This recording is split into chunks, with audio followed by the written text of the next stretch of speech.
The time is 6:01, and we are going to call this evening's meeting of the Providence School Board to order. If you are able to, can you please stand for the Pledge of Allegiance?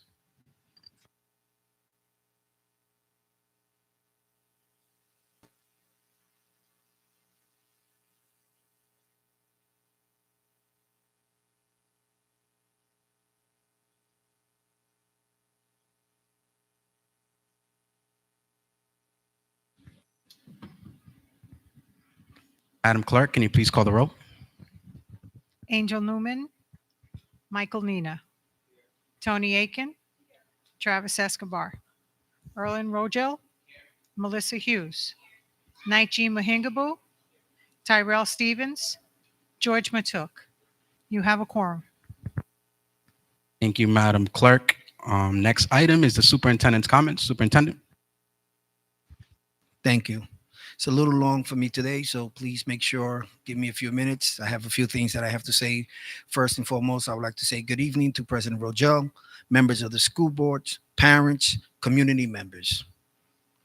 I would like to start by acknowledging that this is National Principals Month. And I would like to take a moment to extend my gratitude to all of our principals across the district. It is because of the hard work of the leadership and the principal that our students and staff continue to move the needle. Our principals, teachers, and other staff supports are also the biggest champions for the health and well-being of our students.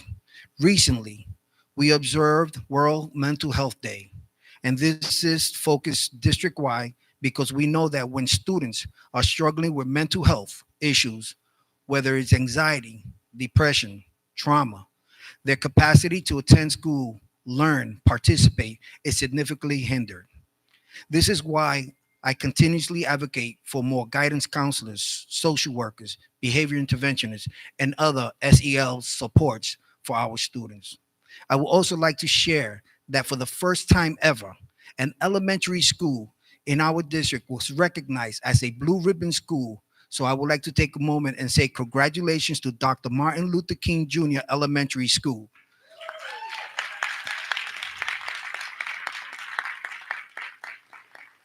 Principal Christian Lozier and the staff are being recognized for closing the achievement gap. And there's just 300 schools nationwide. Let's think about it. 300 schools nationwide that received this distinction, so they deserve another round of applause. Just last week, the community joined me and joined several of us on cutting the ribbon and a tour of the new Pleasant View Elementary School.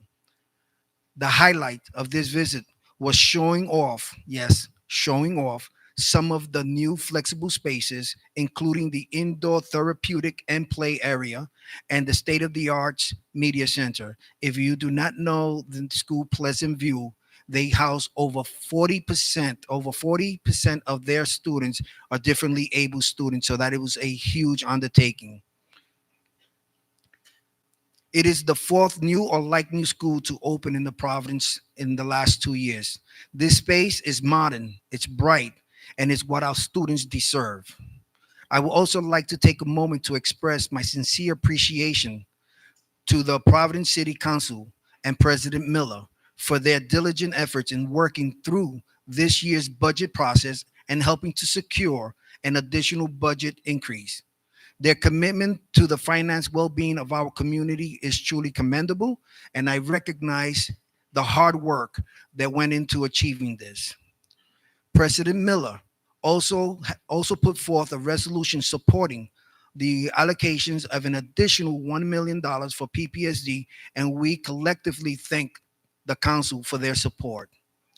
However, I would like to take this opportunity to respectfully communicate to all of our Providence families for the importance of adhering to the legislative requirement for the set forth by the Crawley Act.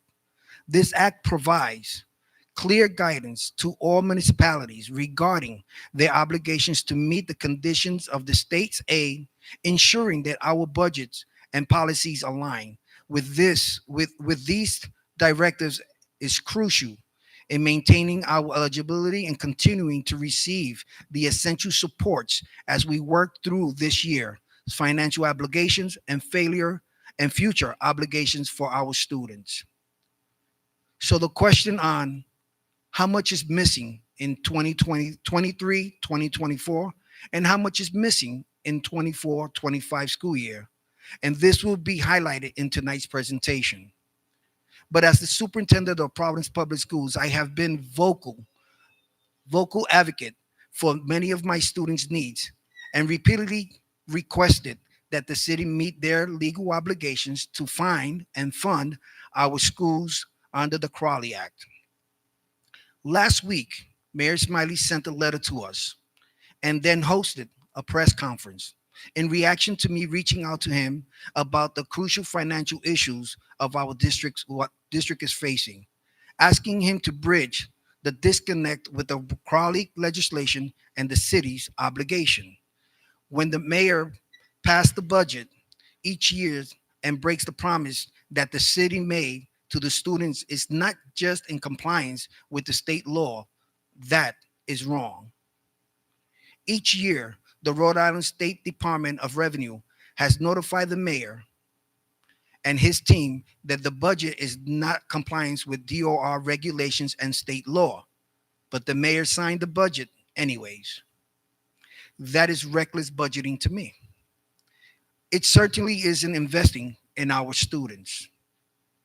It is also important to note that PPSD is already part of the city's annual audit by a third party, as it was requested. The firm is selected by the city to conduct an audit both from the city and PPSD. We understand the importance of checks and balances.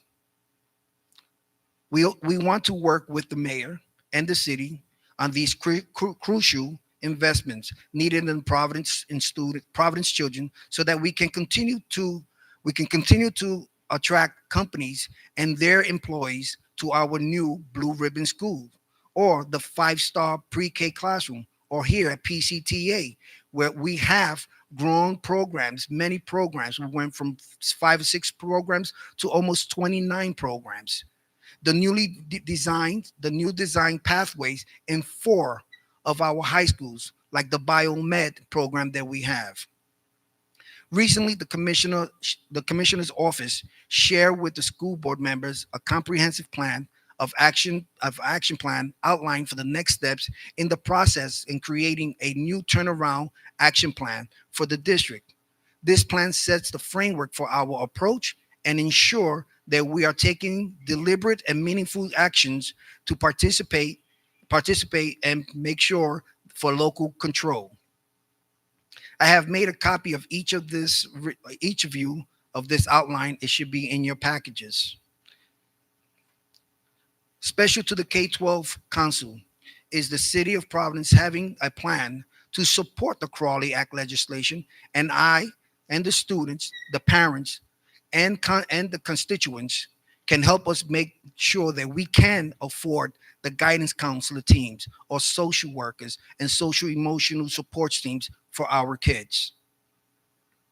We also understand how crucial community input is during the transition plan.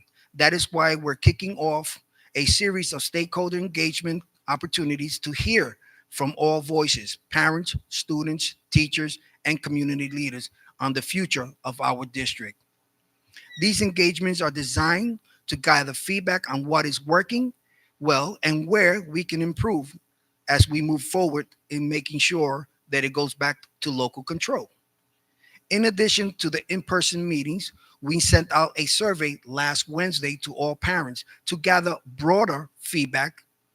I am pleased to report that we currently have almost 200 surveys reports so far in less than a week. This level of engagement demonstrates the community investment in the future of our schools, and we are eager to review its feedback.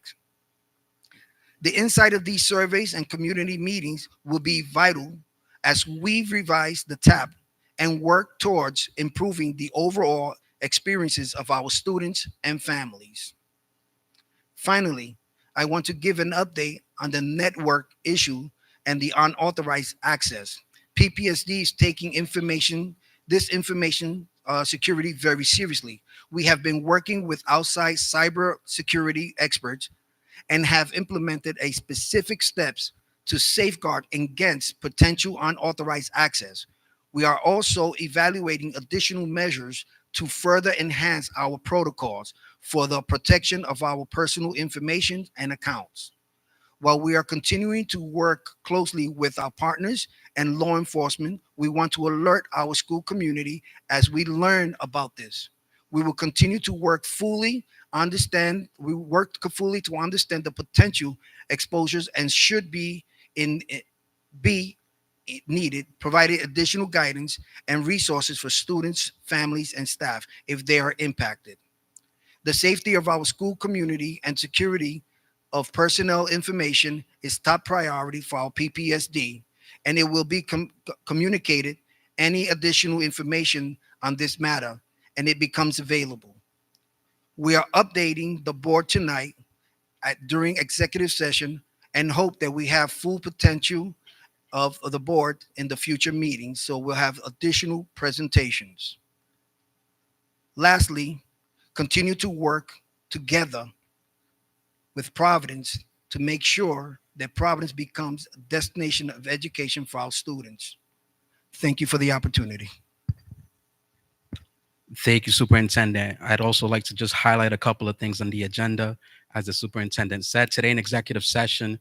So there's a lot of new folks here. So welcome. Anytime this room is packed and we have engagement of this kind, it's a lovely thing to see. So everybody's welcomed. So in executive session, we discuss things in private that by law we have to discuss privately because it involves sensitive identifying information like personnel matters or items like that. We'll also be talking about, as he mentioned, the hack, the breach. There's been updates on that end because it's still an ongoing investigation and there's still a live analysis going. We have to discuss that in executive session. Um, Superintendent, I just have a question. If there are probably folks here tonight that have concerns about their information being compromised, if there are questions, who should they reach out to and turn to if they are concerned about their information being compromised?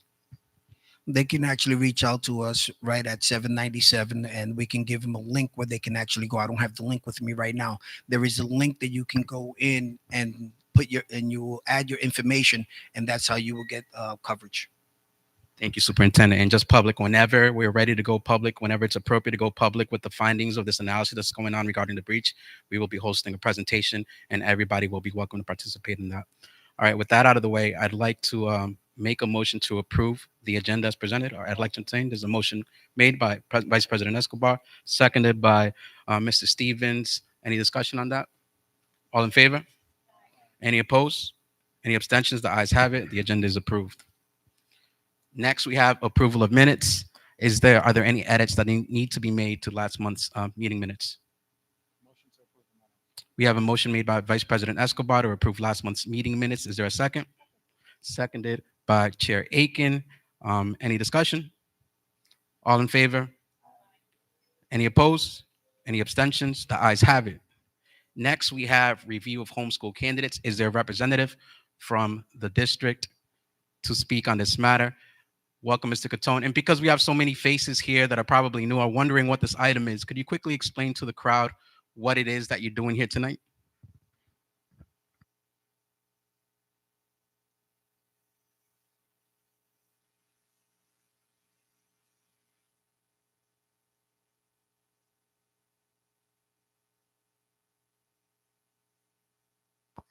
Perfect. Okay, thank you. Good evening. So my name is Mark Catone. I'm one of the school transformation officers for Providence Public Schools. Part of one of the things I do is I do approve homeschool students. So that is the private homeschooling of your child. There is a process for that. You fill out a letter of intent, and we have a school board policy, and there's Rhode Island general law policy that focuses on homeschooling. And once you fill it out and you work with me around the process and what you'll be utilizing to homeschool the child, the education of the child then falls upon you as the parent or guardian. And then before that can actually happen, we need official school board approval, which we do have candidates tonight who are doing that. Hence why I'm here to present those candidates to school board. If you have any questions or that's something that you are interested in, if you go to our website, there is a section that does talk about homeschooling, and you may email me through that. There's a link there to email me, and I'll answer any questions you may have in regards to homeschooling. Thank you, Mr. Catone. So what do we have before us tonight? So we do have 4 students that have met Rhode Island general law requirement in regards to homeschooling, and they have met our school board policy requirements in regard to homeschooling. So I'm presenting those tonight for approval. Any questions for Mr. Catone from the board members? Is there a motion to approve the recommendation? There's a motion made by Mr. Stevens. Is there a second? There's a second by Mr. Nina. All in favor? Any opposed? Any abstentions? The ayes have it. Thank you very much. So next we have a presentation from the school district on this current fiscal year's budget update. So again, a lot of new folks. So I'm going to use this opportunity to help provide information, help frame it, and not in a skewed way, I promise. So we're currently, municipal entities run on what is called fiscal years. So our regular calendar runs from January to December, calendar years. Fiscal years run from July to July. So we are currently in fiscal year 2025, which started this previous July, and it will end next July. So there's a whole budget process. In the spring, departments will go before the city council. Same thing happens at the state level. Departments go before the General Assembly, finance committees, and they do a Q&A on the budgets that are being proposed. And then those are vetted, and then ultimately they're approved, signed into law, and so they take effect on July 1st or whenever the budget's passed after July 1st. So I just want to help frame that. So the discussion that we're having today is about this year's current fiscal year, the one that we're in right now. Is there a representative from the district to speak on the presentation?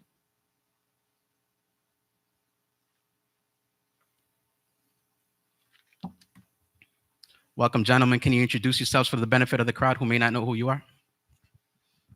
Absolutely. My name is Zach Scott. I'm Deputy Superintendent of Operations, and I'm joined by Chris Patisi, who's our Executive Director of Finance. Any better? Okay. Still good? All right. There we go. President Rogel and members of the school board, thank you so much for having us here tonight. As the president shared appropriately, we are here to talk about our current year budget.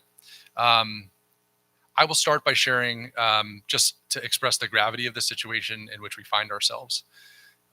We are facing potentially catastrophic cuts that would impact students severely and immediately. We don't take any of these decisions lightly, and that's why we're here before you today.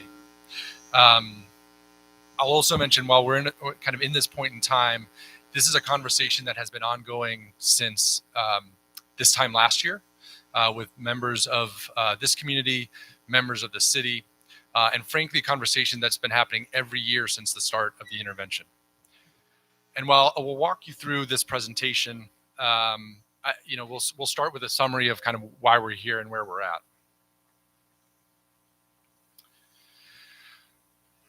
So first and foremost, the main driver of why we find ourselves in the challenging financial times in which we do is that the city of Providence has failed to meet funding obligations despite the requirements under law that the superintendent mentioned earlier, as well as their personal commitments to do so at the start of the intervention. And while we recognize that finances can be challenging, what has concerned us is, despite those obligations, we have seen choices made by that administration to invest in other areas of the city while not providing those obligations that are required to the district.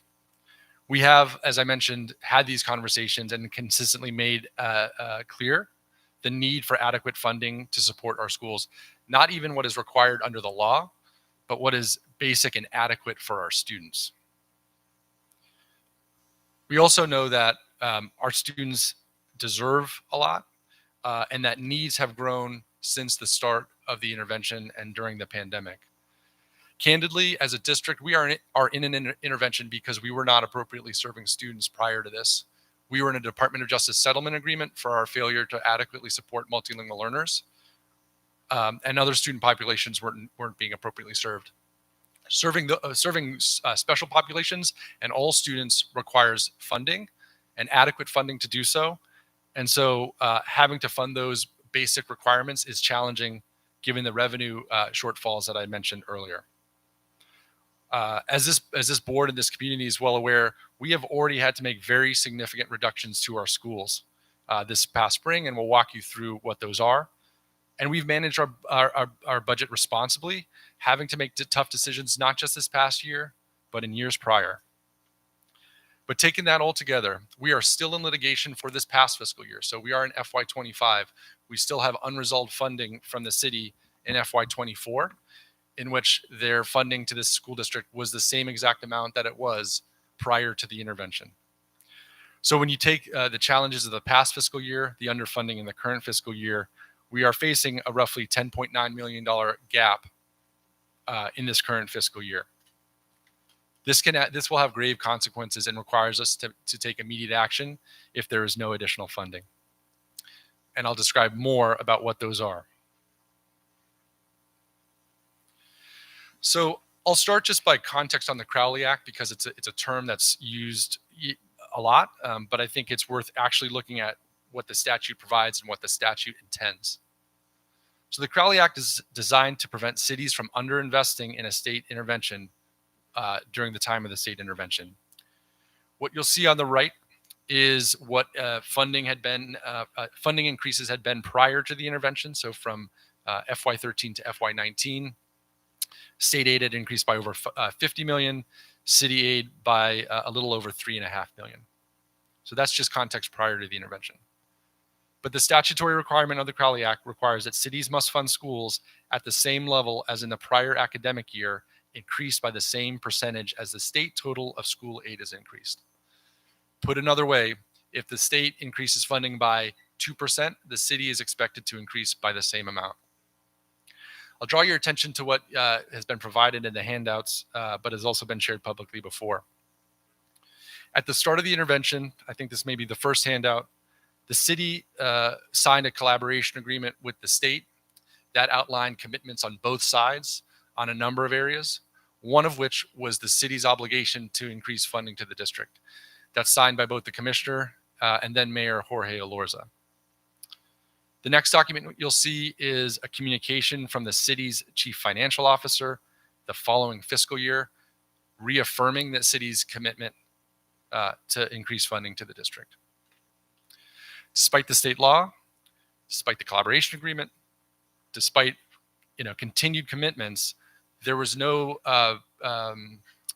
increase from the city in FY21, in FY22, in FY23, or in FY24.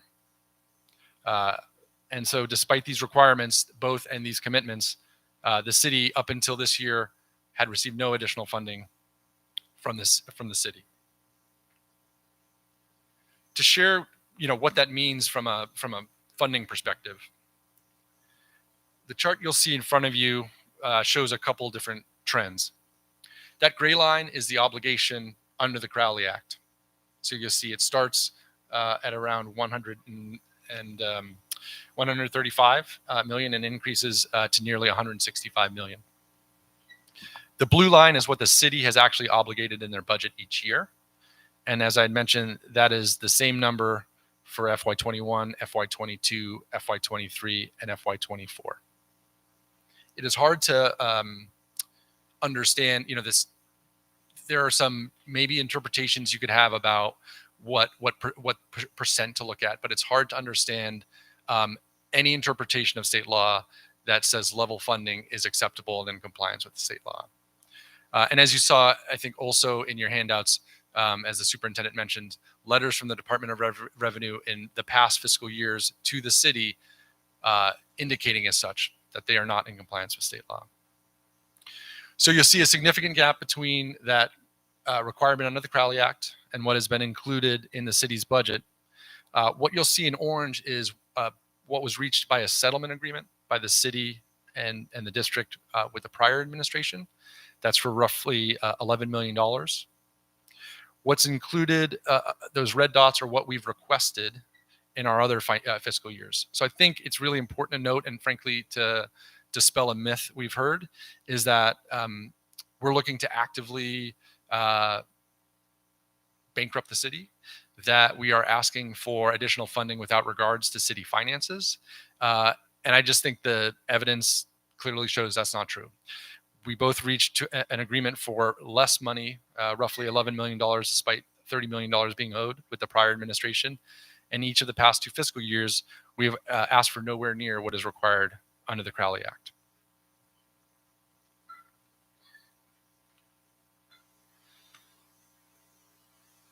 What makes that more challenging to understand is a look at the city's budget outside of PPSD, both over the past decade and then within the last 5 years of the intervention. So the chart you'll see is investments in city departments over the past 10 years, with PPSD being the orange bar on the far right side, which is second to lowest in terms of investment. If we just look at the time since the start of the intervention, so beginning in FY20, and compare that to now, aid and support for other city departments has grown by $88 million, which is a roughly 23% increase in the city budget. Over that same time, PPSD's allocation from the city has increased by $5.5 million, which is a 4% increase, all within this last fiscal year. So again, hard to, knowing there are financial pressures, hard to square that with both the obligation and the commitment to fund schools at a higher level.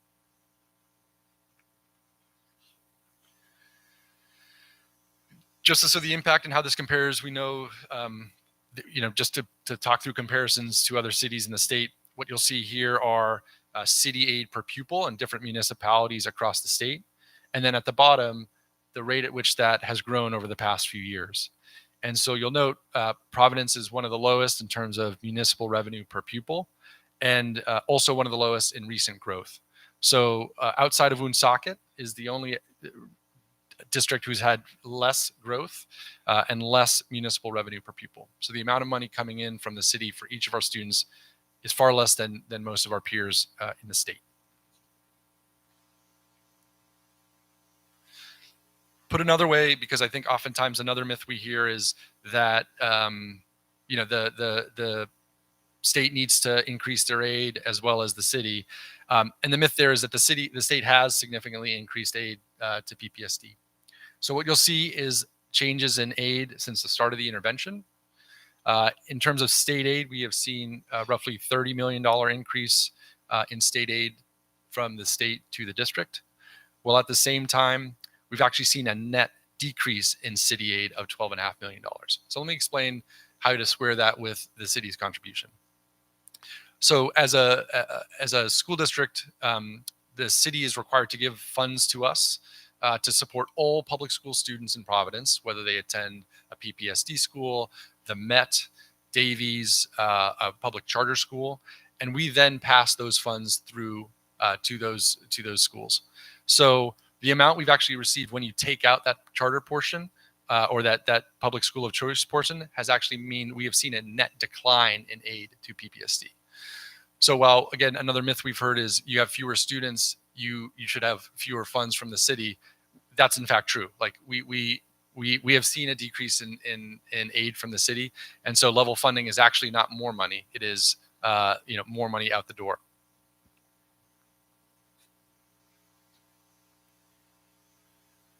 I'll spend some time on this slide because I think, again, we've heard questions about why is this coming up now, and I think this is something we've been talking about candidly for since the start of the intervention, but also specifically about this fiscal year, well back to the start of last year. And so some of what you have in your handout, in your binder, are kind of the documents we've used along the way to talk with different groups about our financial situation. So we were with this board in December during early financial projections to look at what the coming year foretold. And we knew it was a challenging financial year, but we also knew we had some concerns about city aid given the prior year's obligations and lack thereof. So we started that conversation early, both with the school board finance in November, but then again with the school board in December. We then began what became, in different forums, basically, a monthly engagement or monthly communications with the city about our upcoming fiscal year. So in February, we met with the mayor and his team. You can see a copy of what was shared, but that indicated, again, concerns about this coming year, particularly if there was going to continue to be no increase in state aid. We then again met with his team and shared more detailed financial projections. So you'll see a PDF of a spreadsheet that we talked through, again, showing what that gap would be without an increase in city aid. We then shared in advance with the mayor a letter outlining our city revenue needs based on those prior conversations. And while there had been some adjustments throughout, as there always are, as you build a budget and you refine your projections, they were pretty consistent in terms of the needs and requests from the district. We then shared with this board and then with the city council in April and then in May, outlining the need for city contributions and explicitly talking about what would happen if those contributions did not come in. Following that meeting, we shared, and again, I think these should all be in your binder, letters to both the school board and the city council, thanking them for their advocacy and the increased funding, but again, clarifying that if funding was not provided, we would find ourselves in the situation in which we are now. Then lastly, we were again with city leadership in August to put a finer point on what had been a series of conversations over the spring. So, I think we've done our best. There's always ways we can improve and communicate better, but this should not be a surprise, frankly, to anyone in terms of the situation that we find ourselves.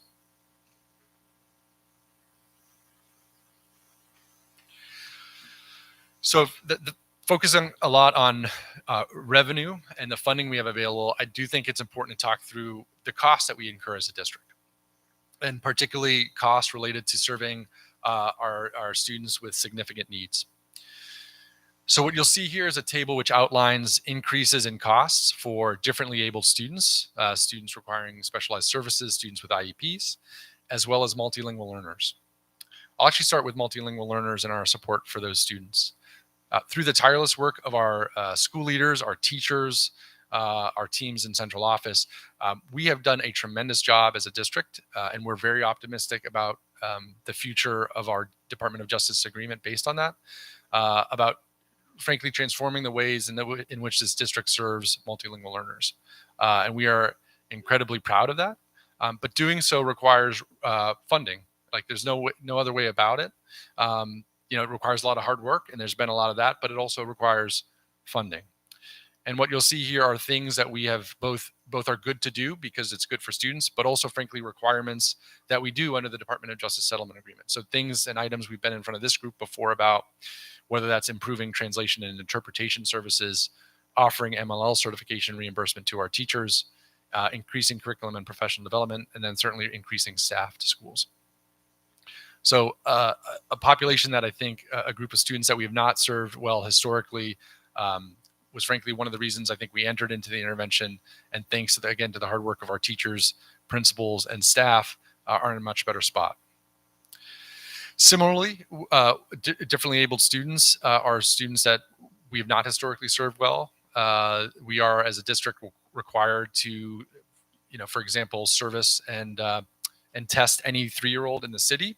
That's an obligation we have, an obligation we weren't meeting fully, which led to lawsuits against the district, but resulted in us having to add more appropriate supports for those student populations. So we've seen additional pre-K and special education classrooms, as well as pre-K evaluation teams to meet those needs that I just mentioned.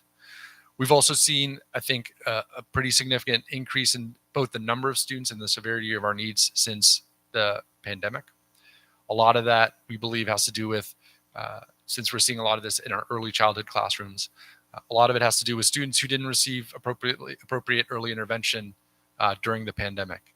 And as those students come to our schools, they are coming in with often much more severe needs than we had seen in years prior. So handling that and supporting those students appropriately, again, come with a fairly significant cost that we are required to do. And we also think it's the right thing to do.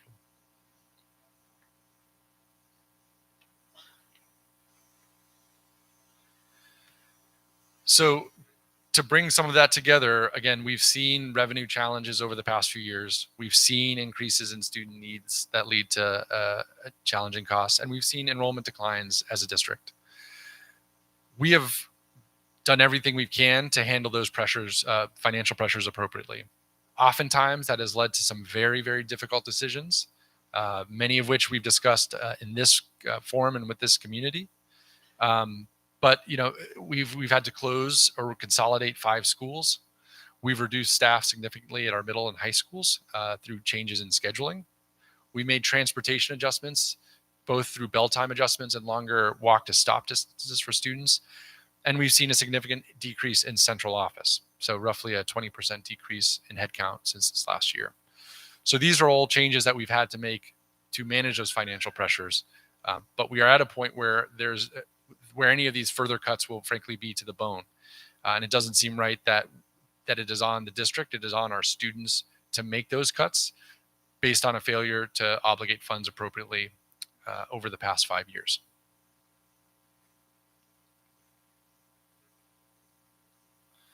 So to share and walk through the gap we come to, because I know, again, we're focused on this fiscal year, but it's compounded by lack of funding in prior fiscal years. So in FY24, the city has still not changed their position from having the same amount of revenue that they had provided to the district in the years prior to the intervention.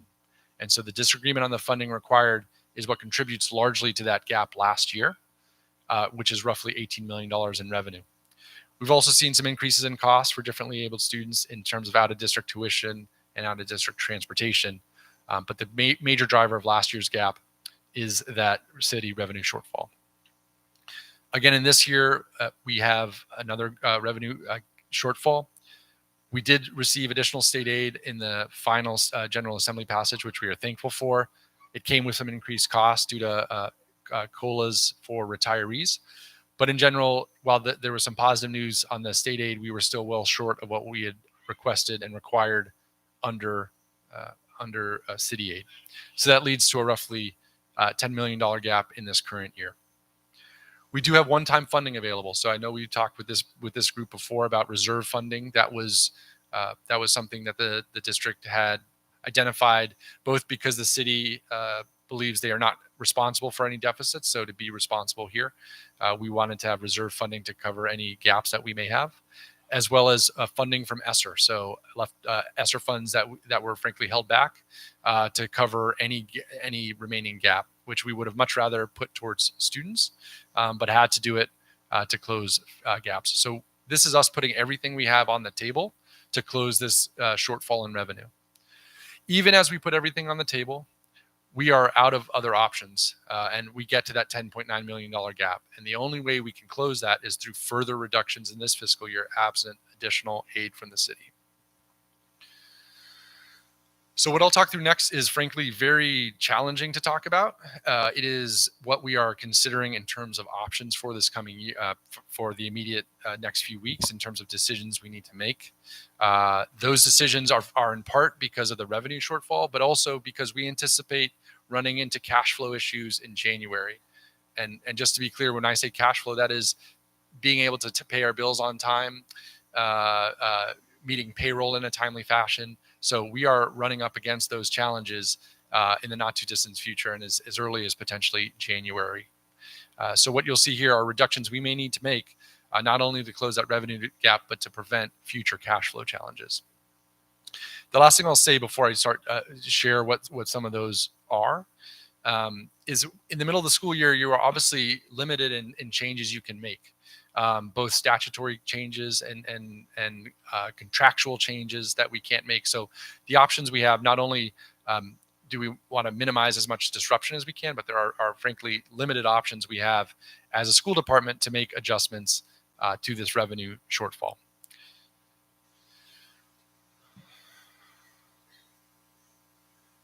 So to walk through each, and I'll do my best, right? Like, so this is what you see is a table with numbers in front of you, but I'll do my best to really hone in on the impact of students, because I think that can very easily get lost in a spreadsheet. To start, we've already implemented a number of things to address this shortfall. So we've implemented a spending freeze at our schools and in the central office. So we are only allowing basic supplies, and that's certainly being felt when we talk to our principals and teachers each day. We've also implemented an overtime freeze. So only for emergencies, only if a boiler breaks and someone needs to come in. Aside from that, we are not allowing overtime. And we've also implemented a central office administration hiring freeze. So aside from essential personnel, we have already held off on hiring already and will continue to do so for the foreseeable future. The next items are those that we will likely need to make decisions on in the coming weeks for the reasons I mentioned earlier. The first is 5 furlough days for central office staff members, principals, and assistant principals. Those are days in which people do not work and do not receive pay, so they're tantamount to receiving a reduction in pay for the year. We've also, something we are proud of as a district, has been the stand-up of our capital revolving fund. This is a fund that pays for itself in the sense that for every dollar we put in, we get 90 cents back.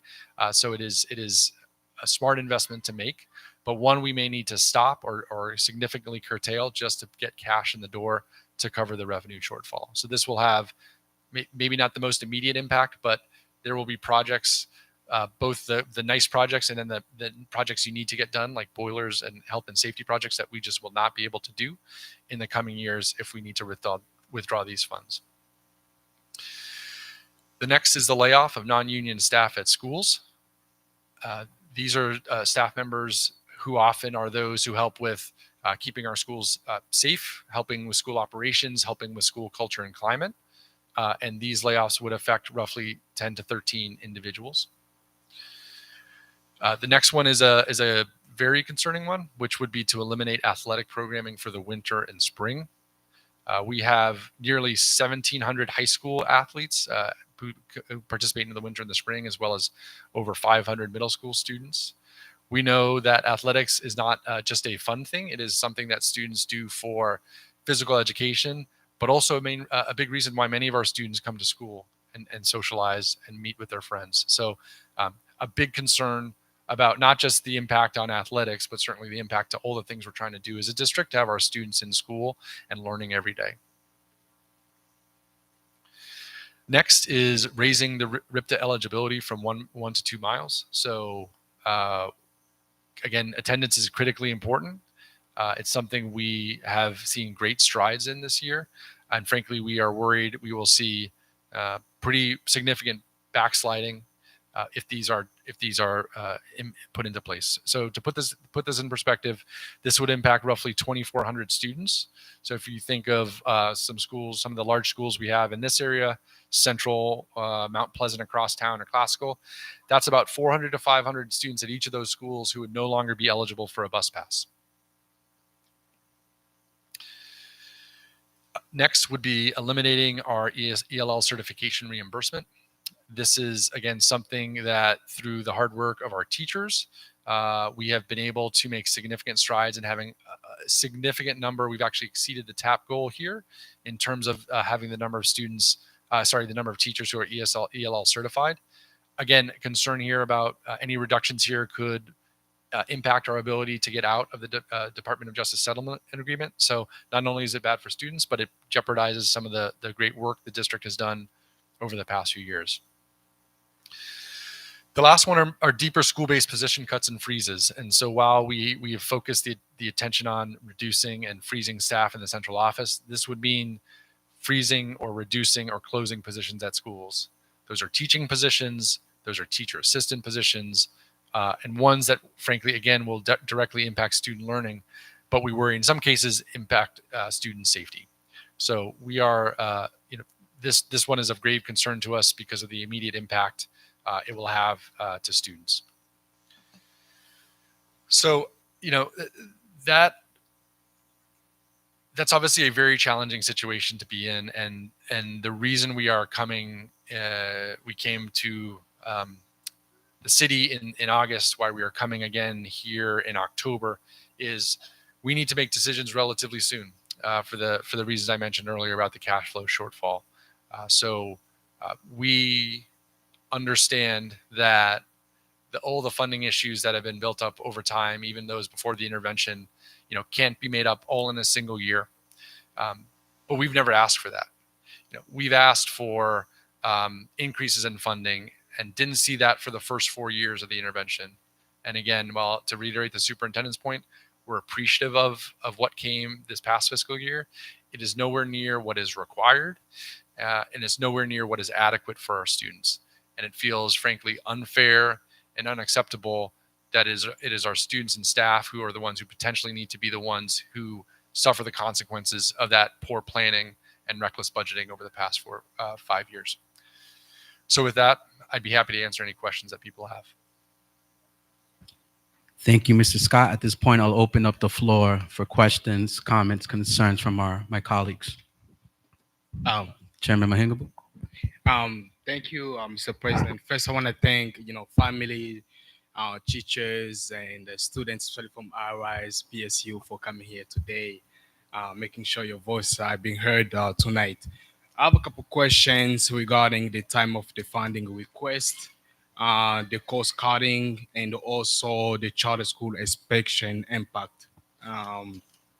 So my question is, I believe that we need to make sure the district pays its fair share, and also we need to make sure that the district ensure more timely communications with the city going forward.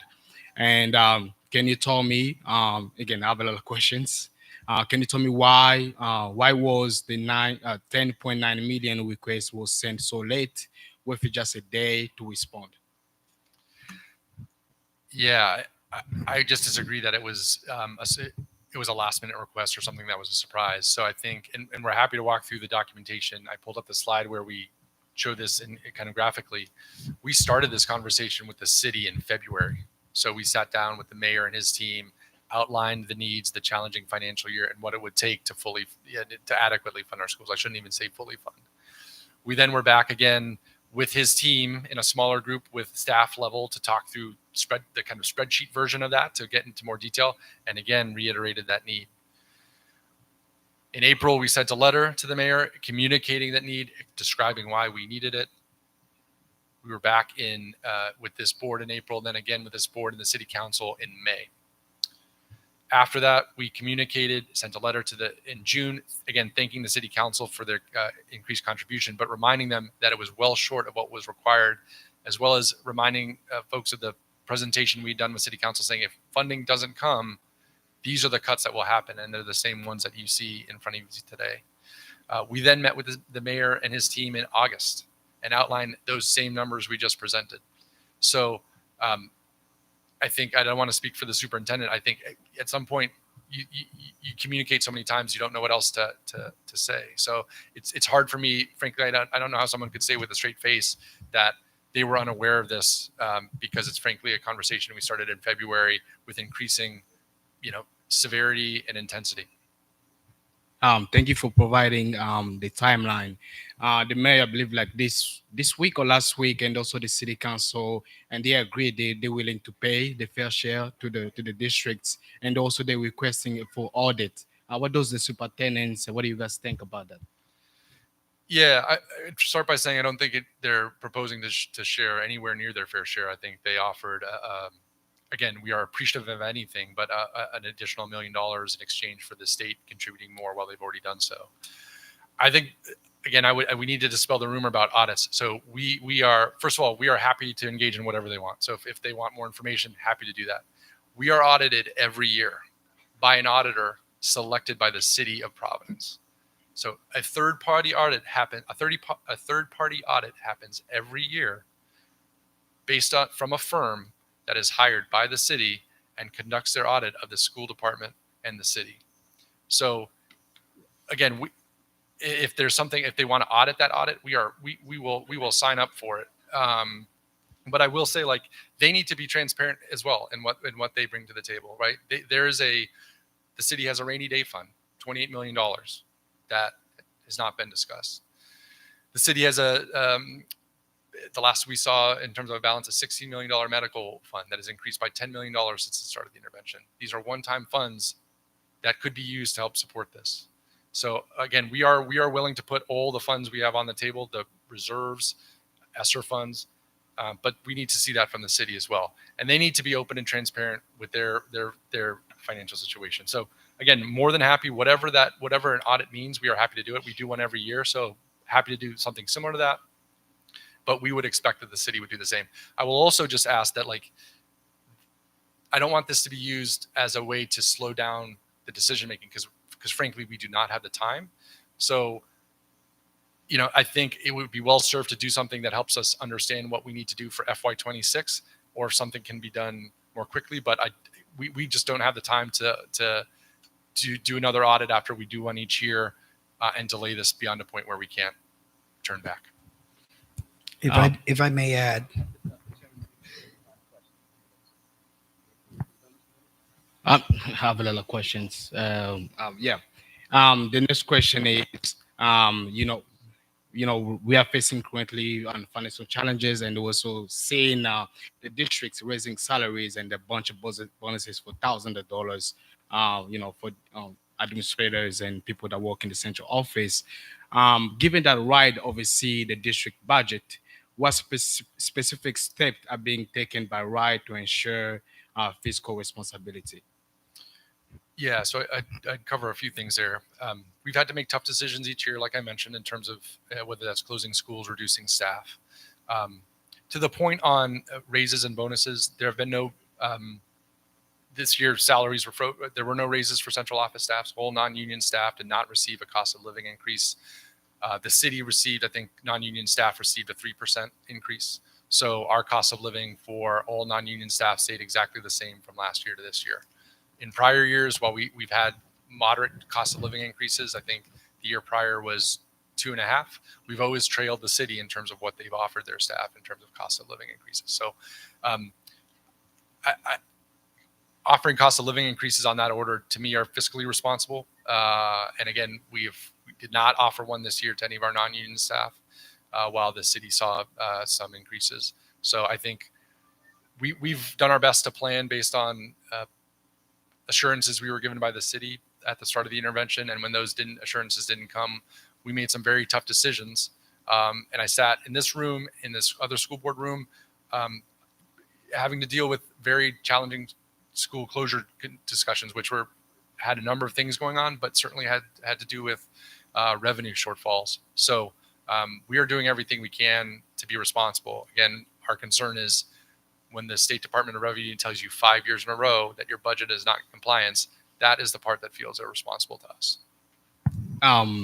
Last time, I believe also you told us that the districts shared funds with, I may be wrong, but I'm asking the question so you can clarify tonight. Is there an ongoing inspection of charters? Is there contributing to the financial challenges that we are facing now? And also, how does the district plan to balance the funding needs for public schools with the increasing resources being diverted to charter schools? Yeah, so I'll be candid in saying we don't have much choice in how that funding flows. We're obligated to provide it under state law. So we provide what is required by us under state law.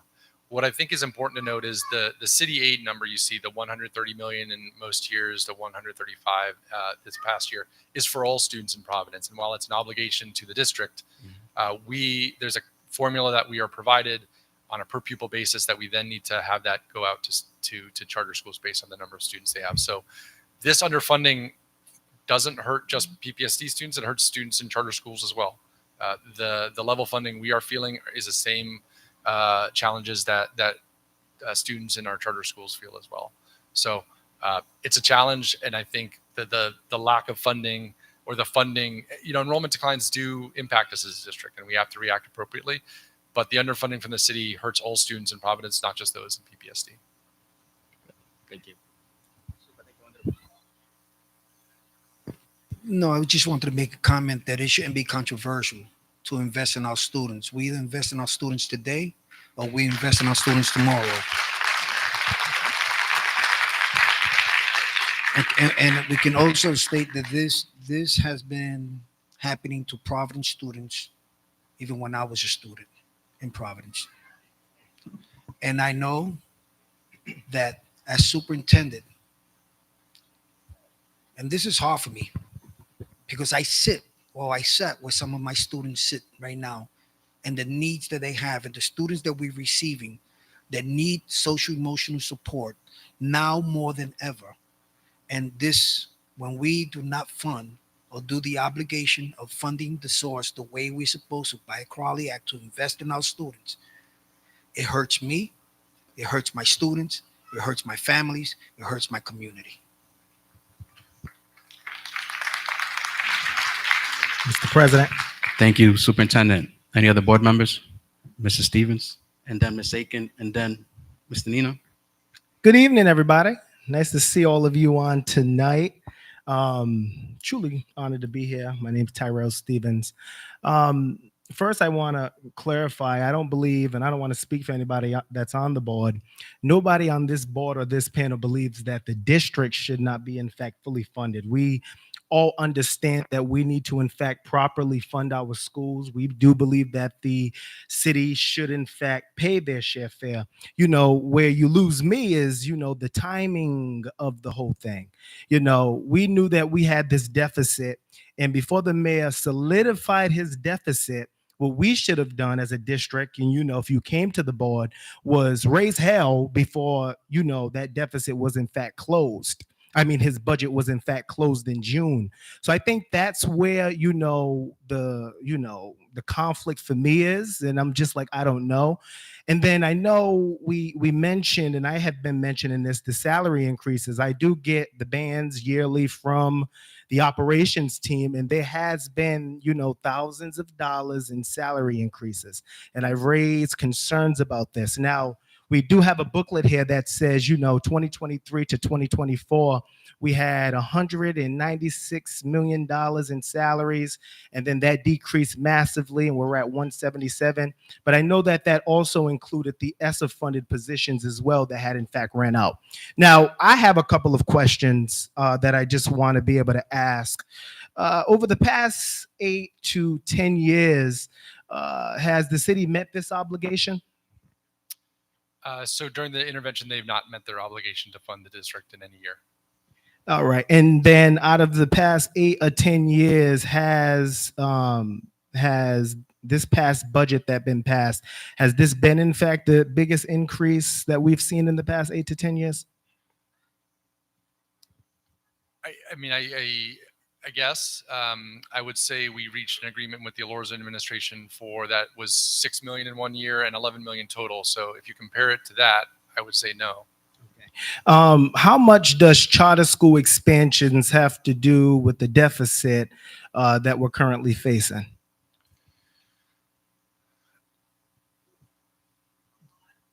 Yeah. So what I would share is that has led to some of the, you know, as we see enrollment declines and the funding that goes with that has led to some of the challenging decisions. I would say if that was the only thing happening, I don't think we would be in this situation. I think the fact that the city has, you know, not funded us is really what's got us into this part right now. Now, knowing, Deputy Superintendent, now knowing that we, you know, are currently in a deficit, and I don't know if you're in position to answer this, do you believe that, you know, knowing that we're currently in a deficit, that we should in fact be expanding on charter schools, or would that continue to put us in a deficit by expanding on those?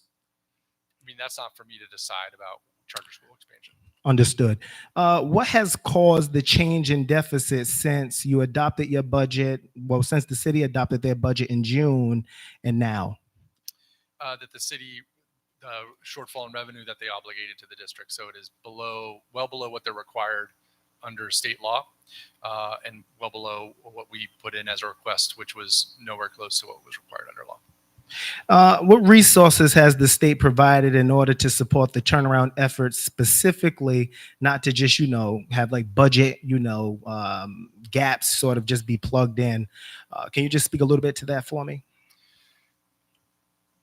Yeah, so I'll share. I think the state, as I noted, we've seen a significant increase in funding from the state. So just on the funding side, they've been helpful. I think we benefit from working closely with the Department of Education and their expertise they have on a variety of issues, not, you know, largely on the academic side. So, you know, even very small things, but during the cyber incident that we've had, we were able to work very closely with state leadership, Department of Administration, who were incredibly helpful in helping us to navigate that situation. All right. And I got just a couple more questions. I know we have a bunch of people that want to be able to share. We got people from the community that I want to hear from as well. Where is the final accounting of ESSA dollars after, the September 30th deadline? So we have fully spent down. We will have all those funds expended, including we'll have this $8 million in indirect, which we would use to plug the last year's gap in city revenue. So we will have fully expended down our ESSER funds, and we'll be providing the final report to the Rhode Island Department of Education in December as required. We'll be able to get some information on that as well, correct? Absolutely. Perfect. When the district elected to pay Aramark $3 million to end their contract early, could that money have been used to close the budget gap last year? It could have been, but I think we'd heard time and time again since the start of the intervention about concerns about that contract. It was one of the things highlighted about the quality of cleaning in our schools, the lack of a performance-based contract. So we needed to transition to a new provider.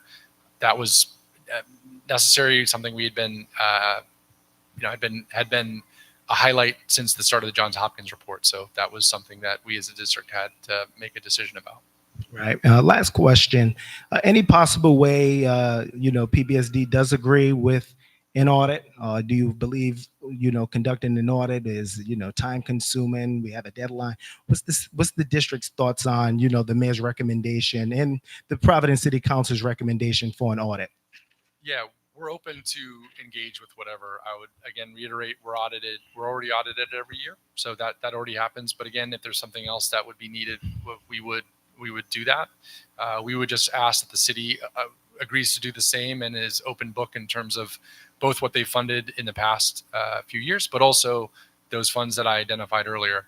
But again, however we do it, I want to make sure we're not in a spot where we're delaying this for a few months, because we will frankly not have the time to do that. Absolutely. And I want to make it very clear and known, I'm the youngest school board member on this panel, the second longest serving school board member on the panel. And I have a unique experience, going to Providence Public Schools. And it's in fact an honor to be able to go to Providence and have went to Providence Public Schools and now serve on the board. Oh, thank you. Thank you. Now, really quick, what I just wanted to say was, I never would want, anyone's jobs to be in jeopardy. I would never want our students to not be able to receive after school, athletics. For I was an individual that played football myself. And this is the reason why, I was sort of, when this deficit was taking place, I was sort of like, are we really making the appropriate cuts? I know Chairwoman Aiken had, presented something, and I think if the district would have took what she presented and tried to find different ways to find, some ways to sort of, meet our budget deadline, I think that we could have, got a little bit to that deficit. But, I'm stuck between two things. We need to fund the schools. Nobody on this panel disagrees with that. No one disagrees with the superintendent. We are with you on that. Like I said, I think the only thing was for me, and it's two things for me. It was the deadline. And then also, when me as a board member, when I hear from people, in 797, or I hear from individuals outside of it that, have connections into it. And I'm hearing, that there's certain executive directors and transformation officers that get demoted. And, when they get demoted to a lower position, but keep the salary of an executive director. That then directs me to want to say, I think we need an audit so we understand that the finances are in fact being used. We are being good stewards of taxpayers' dollars. That is that. Now, like me as a board member, like I said, I fully believe we need to fund it. Absolutely. But currently me, like I said, being the second longest serving member on the board, what I realize is that there has been a layer of, a lack of transparency, just, due to my experience and what I have experienced. And I'm not saying I don't trust the district.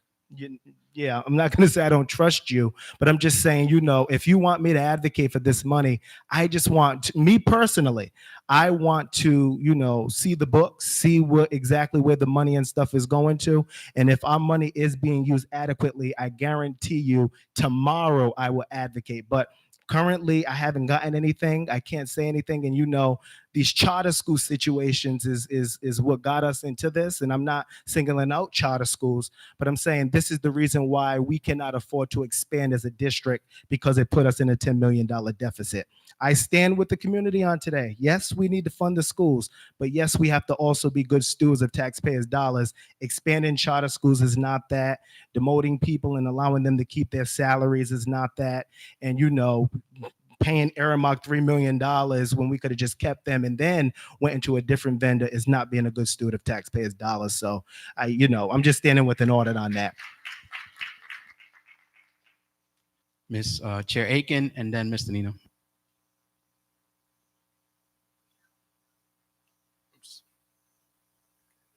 Have to echo my colleagues' concerns as well with that. But looking at the initial budget outlook, Mr. Zach, it does appear that we were out of balance when the books were open for fiscal year 25. The starting revenue projections with the offset expenses, they're just not adding up.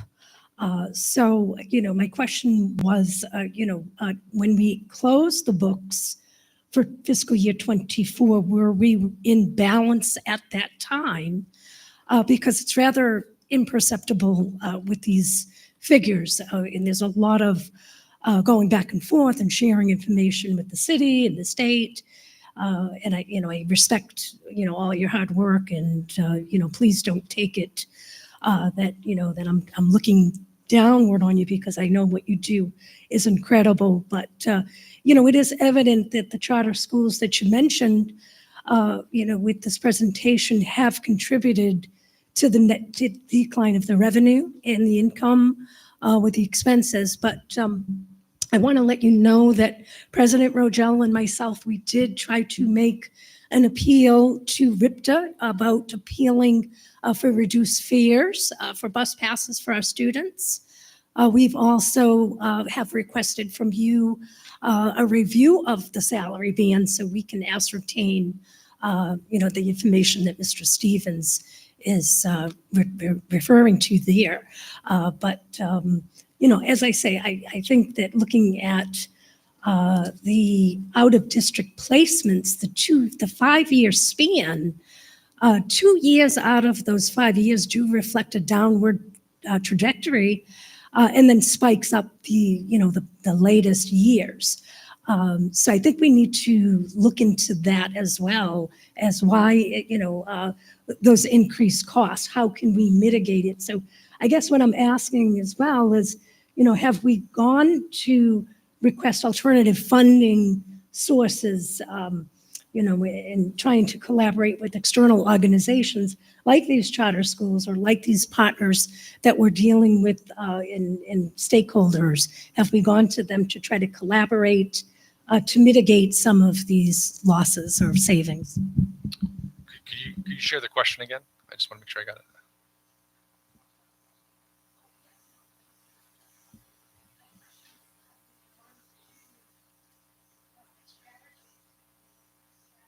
We utilizing to rather than make some of these cuts across the board.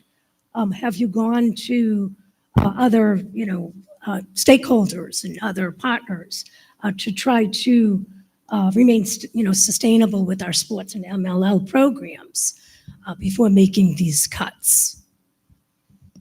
Yep, let me share a few things. Again, I want to note we made a significant number of cuts in the spring to get to the point where we are. So we've gotten to the point where we've already had to make a number of decisions. You highlight out-of-district tuition. That's obviously been a focal point for the district. We've seen, and we can get the specific numbers, but as an example, a significant number of students who are coming in on the autism spectrum over the past few years, and something we've heard from colleagues in other districts, both in the state and nationwide. So compounded by that has been some challenges with staffing. and finding special education is an incredibly tough field to find qualified teachers. So we were proud to work in partnership with the Providence Teachers Union on a ability to increase pay for staff members in those classrooms, because what we were seeing was what was contributing to the out of district increase was vacant classrooms, which would often mean that students would need to be serviced out of district. So we've seen those out of district tuition since we put that in slow down, which is good. But it doesn't, there's only, there's a real increase in need that no matter how much you do to mitigate it is just a new fact of life, frankly, that we're dealing with post-pandemic. And sorry, can I just clarify one thing? When you see the note for out-of-district tuition, that is for tuition to schools that service students that are differently able. That is different than charter school tuition. So also a cost that we have as a district, but I just wouldn't want those to get conflated. Thank you. Thank you so much for the presentation. And thank you to everybody that's here today. Before I go on, the battery for the microphone is dying, so the light is red, just in case it goes off. Thank you so much for the binder. Like, this was really useful. I have a couple of questions. So I was reading in some of the areas that the number of students in Providence have decreased, but we're still asking for more money. Can you explain a little bit about why the number is going down, but then we're asking for more money? Sure. So as we note, the amount of aid we've actually received from the city has gone down because the amount that comes in from the city, that what started as 130 million, we pass through for students that attend public charter schools. So as enrollment goes down, the funding actually follows those students. So the amount we receive today from the city is actually, when you take that portion out, is less than it was prior to the intervention. So that coupled with increased student needs, and while the state has been able to pick up a lot of that in terms of the increase in funding, when we're seeing a net decline in city aid, we need to have more to cover the students that we have, because they are both, we have to deal with basic cost of living. So just like anyone in your household, you see costs going up by 2%, 3%, 4% each year. If you compound that over the past 5 years, that's 20%, right? So that plus increased student needs, plus actually less city aid coming into the district, all mean we need more funding to support our students.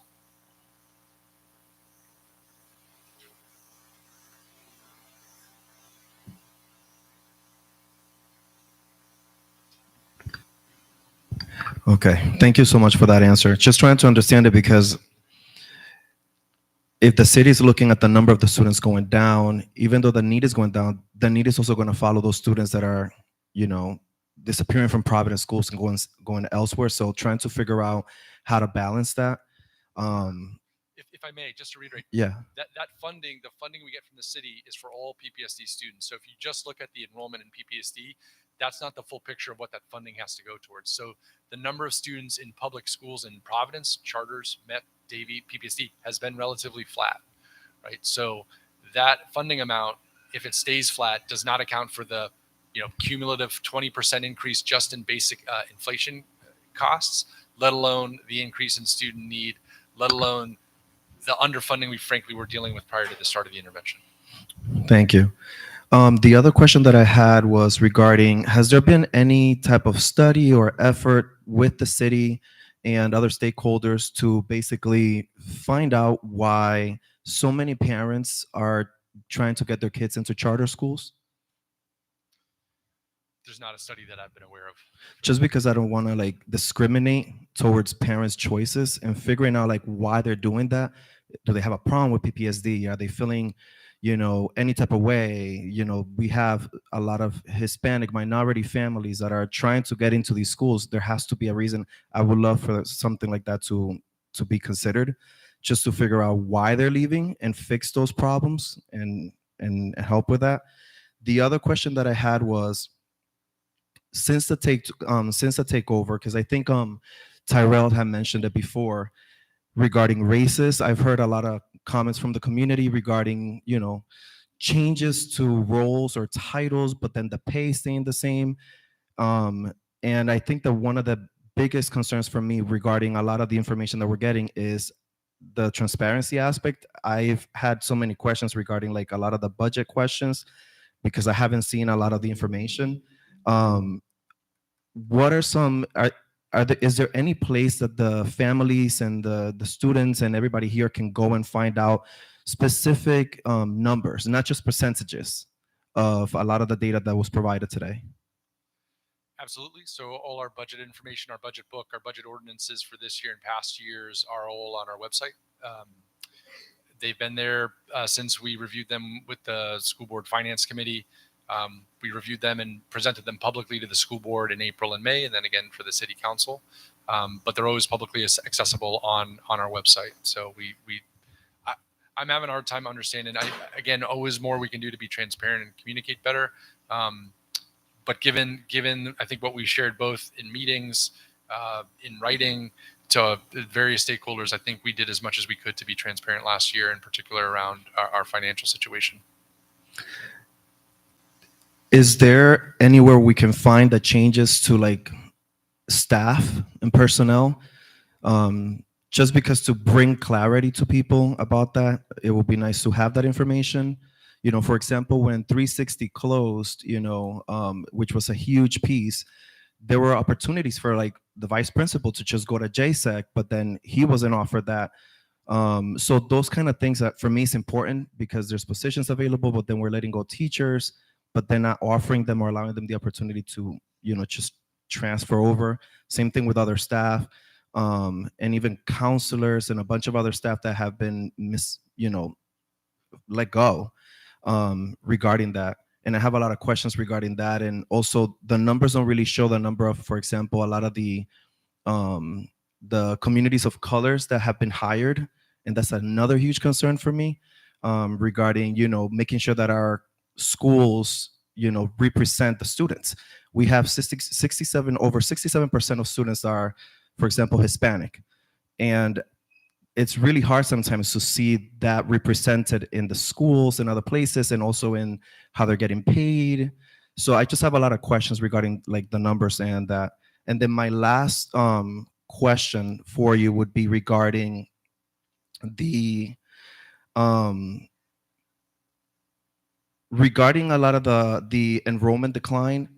Has there been any studies done to find out why the number of students have declined in Providence during the pandemic?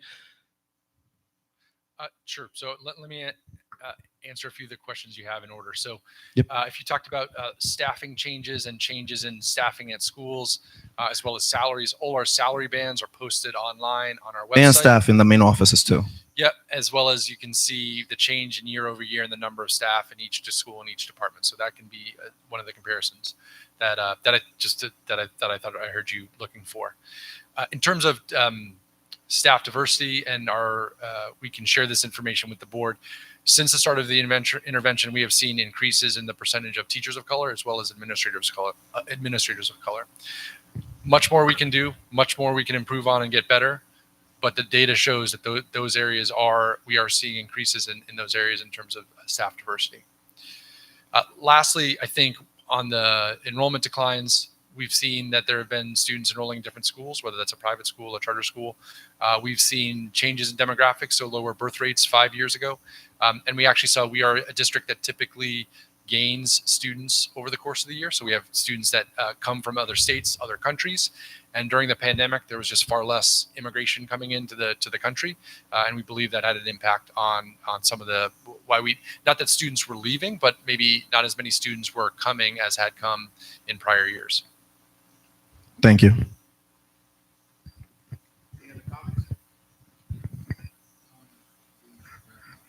I like the last word. So if there are any other comments, Vice President Escobar. So, right, we're currently under the takeover since 2019, and conversation between colleagues has been sort of the expansion of charter seats. So, can you bring clarity to the process of how charter schools are, how they're expanded? What's the process, the Providence School Board role, and how that impacts the potential budget for the school district? I'll be honest in sharing, I'm not an expert in charter school expansion authorization that is done at the state level, so the district doesn't necessarily have a role in it. And to your point, I don't believe the school board has a role in reviewing that as well. My understanding is that there are generally seats approved to a certain level; those are authorized, and then schools that find space are able to open and then enroll students. I would say, obviously, anytime you see enrollment changes from the district, that leads to financial challenges, but it also leads to less costs. I will say that, again, the amount of aid we receive from the city goes to all students in Providence, PPSD, and charter. So that level funding, even though we see less students, the amount per student is roughly the same because the total number of students in the city, both PPSD and charter, has remained roughly the same over the past 3 or 4 years. But if there were seats that were approved during 2019 during the takeover, that would have had an impact on the budget discussion that we're having right now. That's accurate. Okay.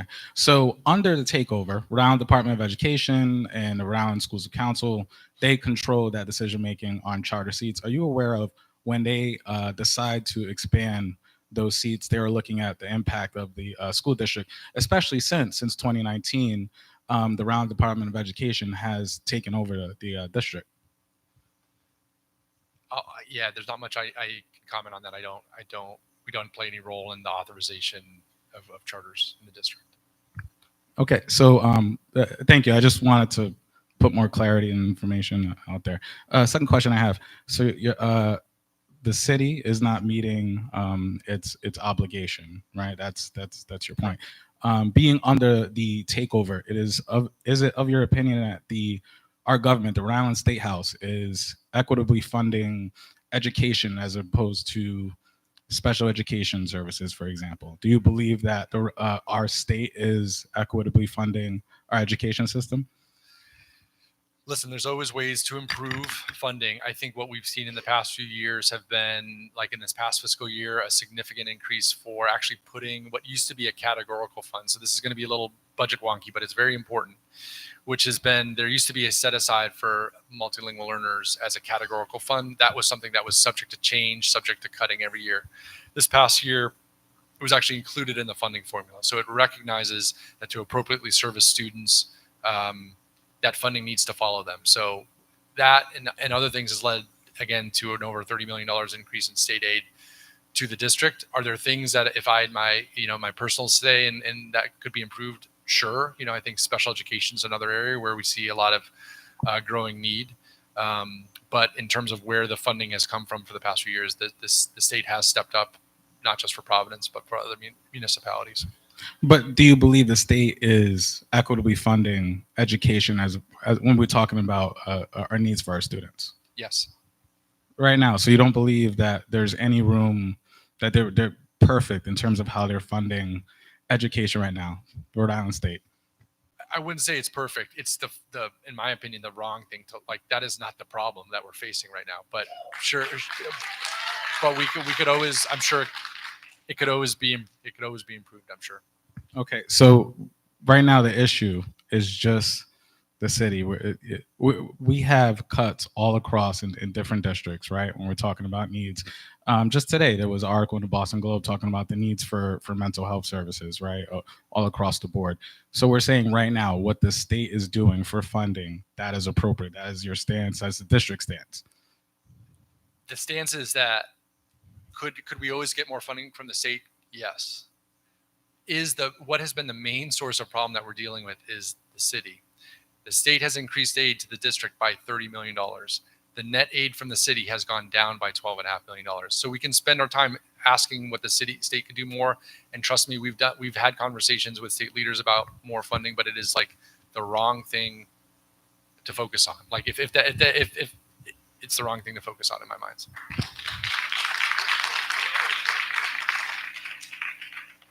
Myself and Secretary of the Board came to the City Council to advocate for more funding from the city. So I don't ask these questions as someone that disagrees for a stance in terms of equitable funding.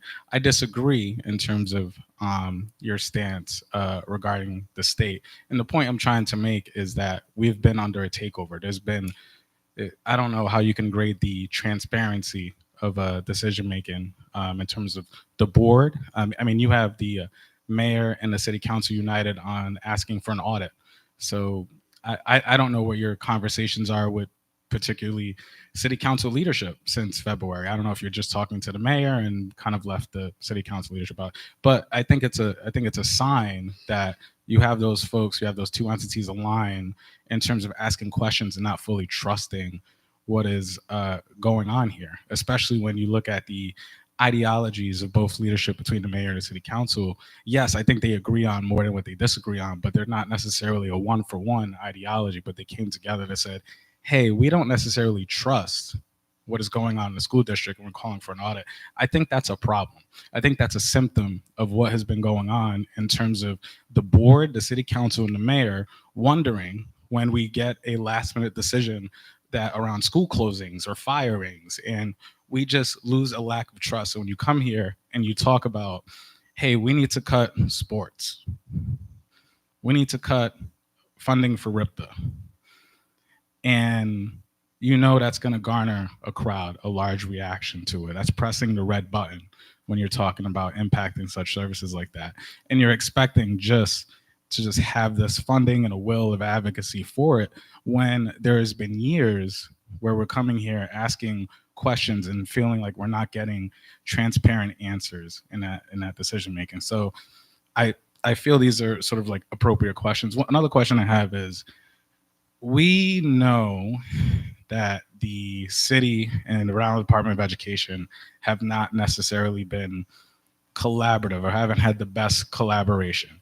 And there was a statement in terms of the FY25 budget expecting a certain amount of money from the city. Do you believe that was the appropriate decision, given that you know that you were going, you're going to the courts, right? You're going to judges around this decision. You know you're being fought on this decision, but yet you plan a budget around basically winning. It seems like winning this judgment and getting what you thought you were going to get from the city. Wouldn't that be improper budgeting from the district? No, not in my opinion. I think budgeting 4 years in a row and getting notified that your budget is not in compliance with state law is irresponsible. Like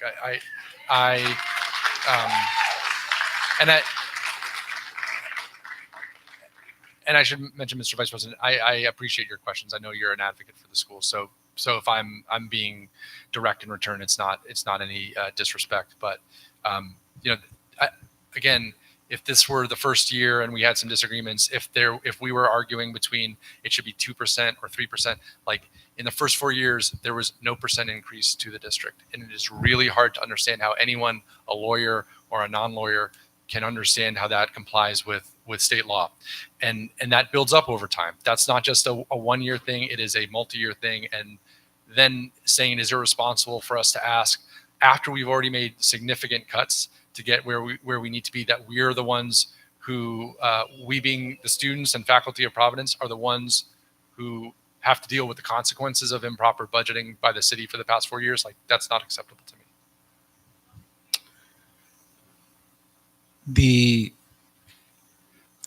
I do believe at the end of the day, we're here because there hasn't been a lot of transparency and collaboration under the takeover when you're talking about the city and the Rhode Island Department of Education. I believe that's why we are here. We're still in mediation, right? As opposed to the actual funding from the city. So when you're saying you think any lawyer or any judge, I mean, we're still mediation, right? There has been no decision making based on the Crowley Act, which is vague at best. And I believe there is a little bit of a responsibility in terms of just saying, hey, we're going to cut these programs, right? And in the timing of where we had it outside of the budget season. I think there's just the process of how we get here on a lot of these decisions is just troubling. And as someone since 2019, been going through it month after month. I'd love to know how much money has been expended potentially because of the cybersecurity attack, for example. Like, has that been a hit on our budget? That hasn't been talked about today.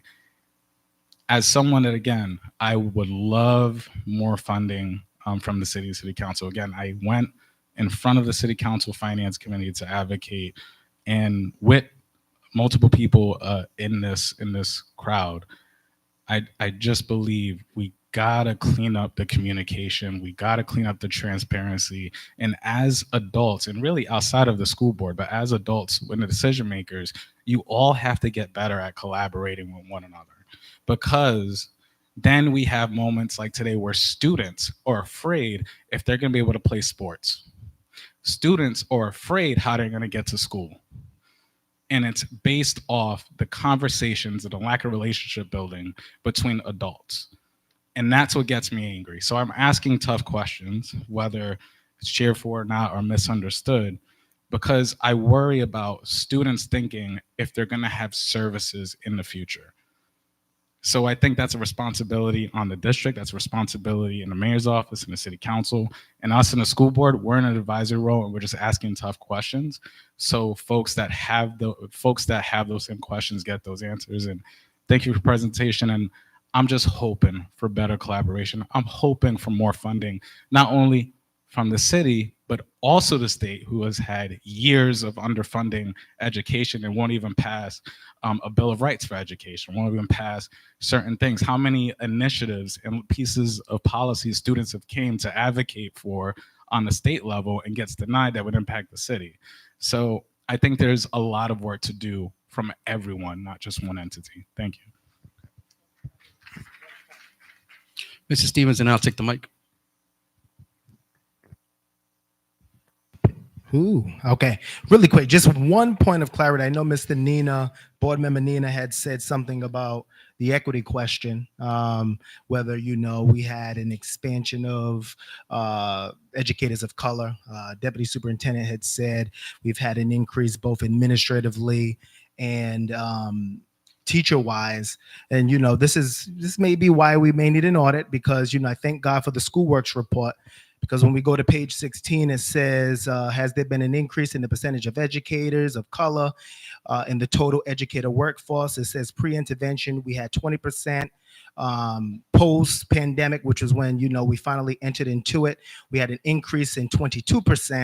2022 to 2023, we've had an increase to 24%. And then from 2023 to 2024, it has went down 21%.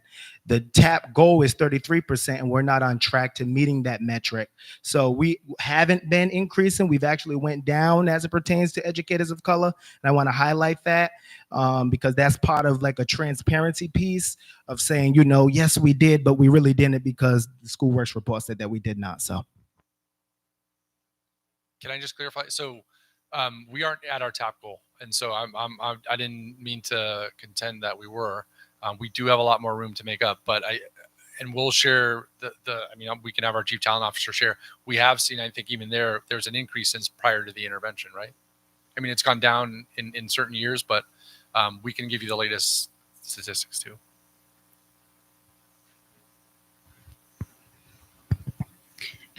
Good evening, and thank you everybody for being here. I'm going to keep my questions or comments super brief right now because the board members have an opportunity to provide additional comments after public comment. I just want to offer that at previous board meetings, at previous finance committee meetings, at presentations at city council, I just want to reemphasize that 90+% of the presentation that we're looking at tonight is not new information. That this information has been shared publicly, including in this space, including some of this in this very room back in May. And I know we can't all always attend all of these spaces, but I would encourage folks just in general and in the future to always go to our YouTube channel. You can watch all of our meetings. I know last month's meeting we were unable to stream because of the network issues, but other than that, we do keep videos of that, as does City Council and other entities. So sometimes I think there's confusion about like what was said when, but we can always go back and look at those videos and look at the archive of the agendas and attachments there. And if anyone's unclear on how to do that, please reach out to the FACE office at PPSD, or you can contact me directly. My email is melissa.hughes@ppsd.org. And the two other things I want to make sure that we're super clear in this presentation. I think the new piece are the cuts, and I think that's why the proposed cuts, and I think that's why we have such a robust community showing this evening. And I want, again, to hear from all of you, but I do want to highlight this, it's complicated, but I think that even though our overall enrollment in Providence Public Schools has gone down, both overall across the district, and maybe because some kids are going to charters, or maybe some kids we still aren't sure what happened to them during the pandemic, which is a tragedy. But I have an 11th grader right now and a 9th grader. And when my son, who's now an 11th grader, started in PPSD, the percentage of students who were multilingual learners was much, much lower. When my 11th grader started in kindergarten, the percentage of students requiring special education services was much, much lower. Before the pandemic, our student need overall was very, very different. And I think any of us in this room, if we're a student, a parent, a community member, an elected official, all of us have seen that education is not the same. And so I just want to name that when we're talking about this budget, that it's not really an apples to apples comparison, because our students are different. What our students need right now is different.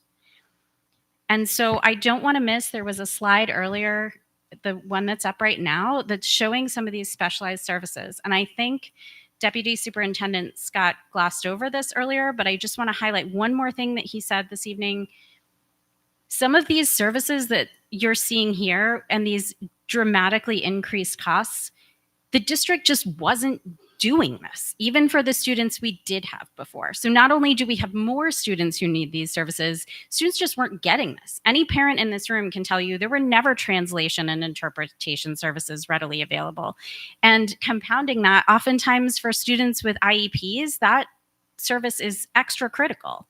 You know, we were not identifying students who needed special education programming. We were not meeting student need. And so I am so deeply disappointed to see this underfunding, because we are trying finally as a district to try to move in the right direction to do better by our kids. And we can't do that without funding, because we can't do that without people. We can't do that without the staff, the educators in this room and across our district. So I just want to make sure that those points were clear in this presentation, and to reiterate that a lot of this information, we got this big handy binder that's like pretty large. Tyrell's holding it up. Thank you, Mr. Stevens.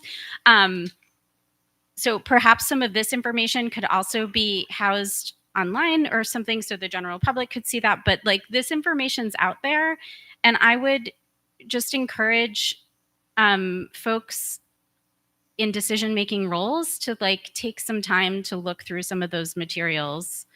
And I know that it doesn't answer every question, but there is information out there. So I'm going to end my comments there. Thank you.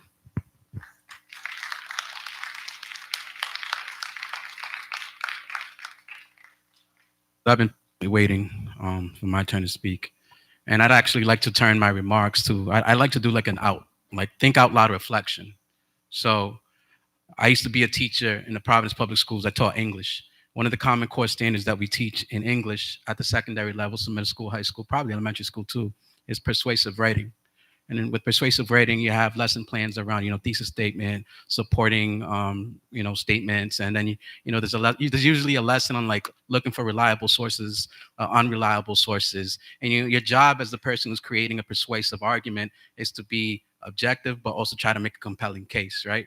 So whenever you're trying to do that, like you're trying to like figure out, all right, my job is to persuade, but I also know like I need to look for facts that support my argument, and I also got to be ready for facts that don't support my argument, so I can anticipate those. Right? That's part of the lessons that y'all do in English for persuasive writing.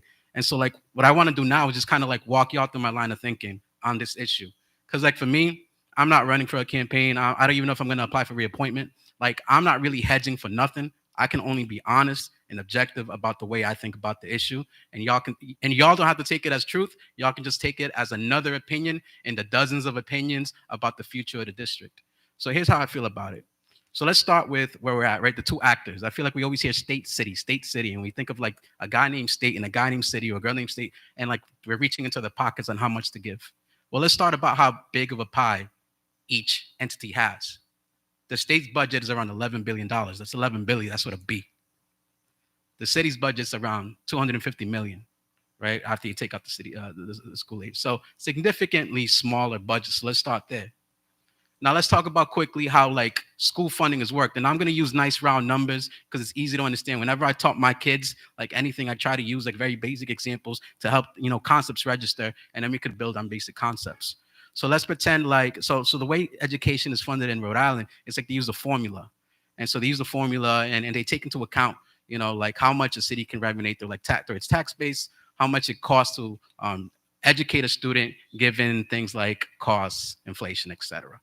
Let's use a nice round number. Let's say that the formula is $10. The state determines that to educate a student in Rhode Island, it costs $10. Okay. So you have the state and the city. They're both responsible for coming up with that $10.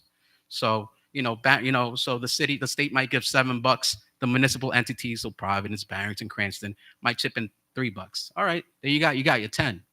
But see, the part that's often left out is that in communities like Providence and communities like Woonsocket, where you saw that chart, in communities like Central Falls and communities like Pawtucket, it's not $10. Usually the cost to educate a kid in these urban environments, whether it be because of special education services, MLL services, is sometimes bigger than that $10 per kid. It might be 15, it might be 16, it might be more. Especially with special education students, they may need one-on-one instruction. They may need specialized services that the district doesn't employ in-house that they have to bring in from outside. So suddenly that $10 doesn't look like much. Like, wait a minute, time out. For this segment of students, it actually costs like $16, $17 to educate this kid. So like, how are we gonna make that up? So what happens at that point is usually the state chips in a little bit more, and they call that categoricals. So you have your core funding, the $10, and then you have the categorical. All right, $17, word. So we'll chip in like another $2, another $2, $3 to help make up that gap. That leaves communities like Providence and like cities like Providence in a really bad situation where they have to make up that gap. And again, remember, $11 billion, $250 million. Like that's what we're talking about. Cool. So where does the city get its revenue? So I'm city. I'm a guy named City. I have to come up with this difference. This like $4 difference. How am I going to do it? Well, maybe I should increase taxes. All right, cool. Well, let me look at my tax base. Boom, 40% of your tax of your property is non-taxable. So hospitals, universities, big nonprofits, they don't pay property taxes. All right, well, the state will understand me because, I got to make up this tax revenue. So if I go to the state and ask them if I can tax these properties, they'll allow me to do that because I got to make up this difference. State says, nope, you can't do that. All right, well, maybe they'll allow me to do like a municipal sales tax or things like that. I go to the state. Can I do like a municipal sales tax so I can like come up with this difference? No, you can't do that. All right, so now you're going to, you know what I mean? Like, all right, this difference is getting tough. We're talking about $250 million, and there's a lot of expenses already that are, accounted for. You can't increase your tax revenue. You can't go out there and ask for more money. Now I got to come up with this difference. See, now before the state intervention, the city was under no legal obligation to increase its contribution. Even though it's done so here and there, it was known. The thing that changed under this scenario is that we're under state intervention. So the PIN to the bank account is had by the state, not the city. The city doesn't have that PIN to their bank account. So where I'm sitting from, it's like, cool. Like I can get behind needing more money for students, 100%. Yeah, I'd be a dummy to say no. Like who doesn't want more money for students? But let's pretend it's my mom asking me for help with her rent. Like, Erlen, I need 500. Erlen, I need 500. And then all of a sudden she comes like, Erlen, actually, I need 1,000. I need 1,000. Well, hold up, mom. Like, why? Like, is it okay to ask why? Is it okay to ask like what you're spending it on? Is it okay if I have a say in how you spend that money? Is it okay for me to tell you like maybe you don't need that, or maybe you don't need 4 subscription services, or maybe you don't need the what I mean? Is it okay for me to ask those questions and try to understand that? I think that's okay for people to ask those questions. Here's the thing. because the district is under state control, it doesn't have to run by us at senior level hires. It doesn't have to get them approved by us. So folks in central office get hired. We get no say in that. We just got to live with the consequences. The angry community comes out and yells at us. We deal with the consequences. Schools get unilaterally closed, like Broad Street and 360. We don't make those decisions. They're made unilaterally by the person with the by the entity with the PIN code to the bank account, and you know what I mean. They make those unilateral decisions. So there are unilateral decisions being made by the state, who's in control of our school district, to cut expenses, to invest in programs that they haven't, gotten any other second opinions on, such as consultants or curriculum.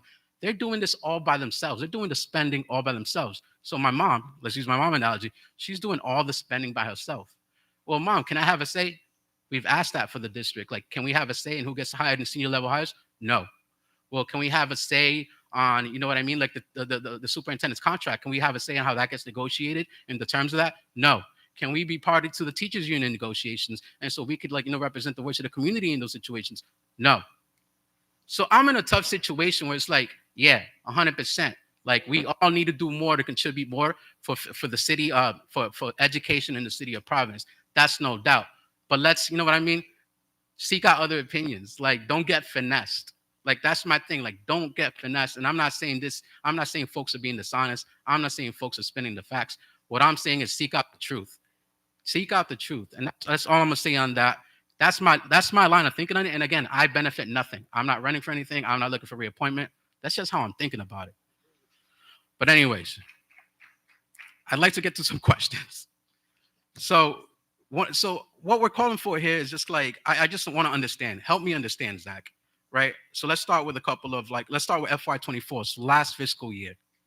So last fiscal year, in the audit that you guys filed with the state, the deficit was projected for this year to be, or the deficit for prior fiscal year was around, I want to say it was like 15 million. Today you're saying 20 million for fiscal year 24. Previously, you've told the board it was 12 million. For fiscal year 24? Yes. Can you remind me when? So FY20. So in the state, in the audit that you filed with the state, fiscal gap says, I believe it was like around 12 million or 15 million. Today you're saying 20 million. I just want to know the fluctuation in numbers. What's causing the fluctuation? But can you tell me what number you're quoting? Because first of all, the FY24 audit hasn't even been completed. They're typically, both the city and the district are working on it now. So I just would want to know what. So when you file with the state, you have to file with the state auditor, the state inspector general's office. You have to file your budget, and they do a vetting of it.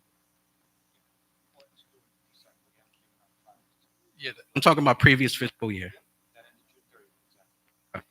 So let's skip over fiscal year 24. Let's talk about fiscal year 25. Okay. So expenditures have increased since the board presentation in March. Expenditures have increased by 11.6.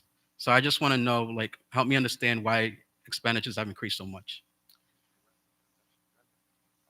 Yeah, so I would share, one is the biggest driver in increases in cost this past year, and I think we shared this in our board presentation in the spring, is out of district tuition increases. So that on its own went up by 10 million, along with transportation. So that went up by another 2 million for out of district transportation. So when you look at you can look at our kind of object code comparison in our budget book, but the main driver of the cost increase year over year was out of district tuition. Out of district transportation for special ed students? Correct.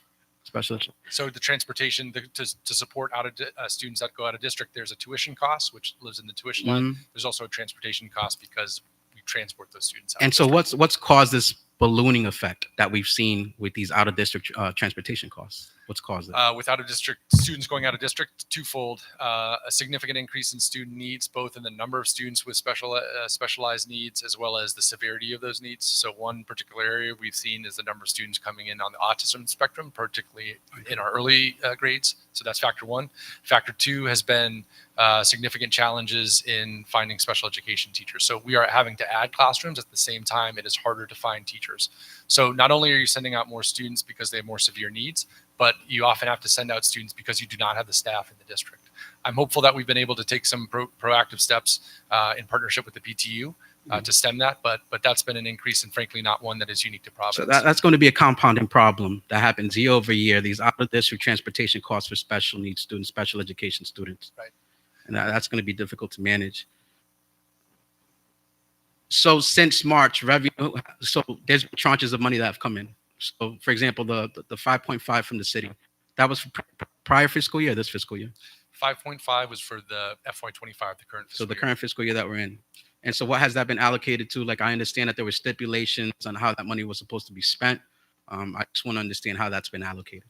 I know there were commitments to stipulate. Just to be clear, our budget assumed $17 million more, $147 million from the city. So when they only provided 5.5, it wasn't that it was new money to be obligated. It was short, again, well short of their obligation under the statute and well short of what we had required. Understood. So what has it been allocated on? Has it followed the stipulations that the city recommended with the allocation or no? I don't believe the city ever communicated those stipulations to us. But again, that 5.5 did not meet the amount that we needed to fund our FY25 budget. So it wasn't that it was some newfound money that could be applied to new positions. We are still $12 million short in revenue because of the uptick in city revenue or state revenue that we saw.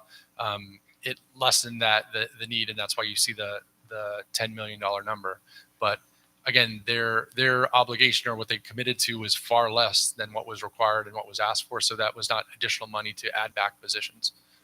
So since March presentation, there's been an increase in revenue by like around $17 million with like Medicaid reimbursement, state allocation, the 5.5 from the city. Yet the deficit has only been reduced by like about 5.7 since March. So I guess we should walk through those numbers again, because again, the 5.5 was not an increase. Our expectation was that they would be funding the 147. But could you but the revenues increased by 17 million since March for this fiscal year. Since the number that was reported in March, revenue is actually it's higher by $17 million, but the deficit has only decreased by like 5.7. So I guess I'm trying to figure out that discrepancy. The discrepancy between what was projected to be revenue, this increase in revenue, yet the deficit isn't reducing dollar for dollar. Yeah, I'm having a hard time understanding the question. I think we, again, had projected, we had seen some increases in state aid and that. So what we came before the school board in front of, we saw some slight increases in state aid that reduced what we thought the budget deficit would be. But again, the revenue contributed by the city was well short of what had been included in our budget. I understand that there's like philanthropic like investments in the district. You know, I remember from my time that the Rhode Island Foundation would allocate generous awards. The Brown University's Trust for the Future of Providence Children would donate a significant amount of awards. What have those awards been spent on?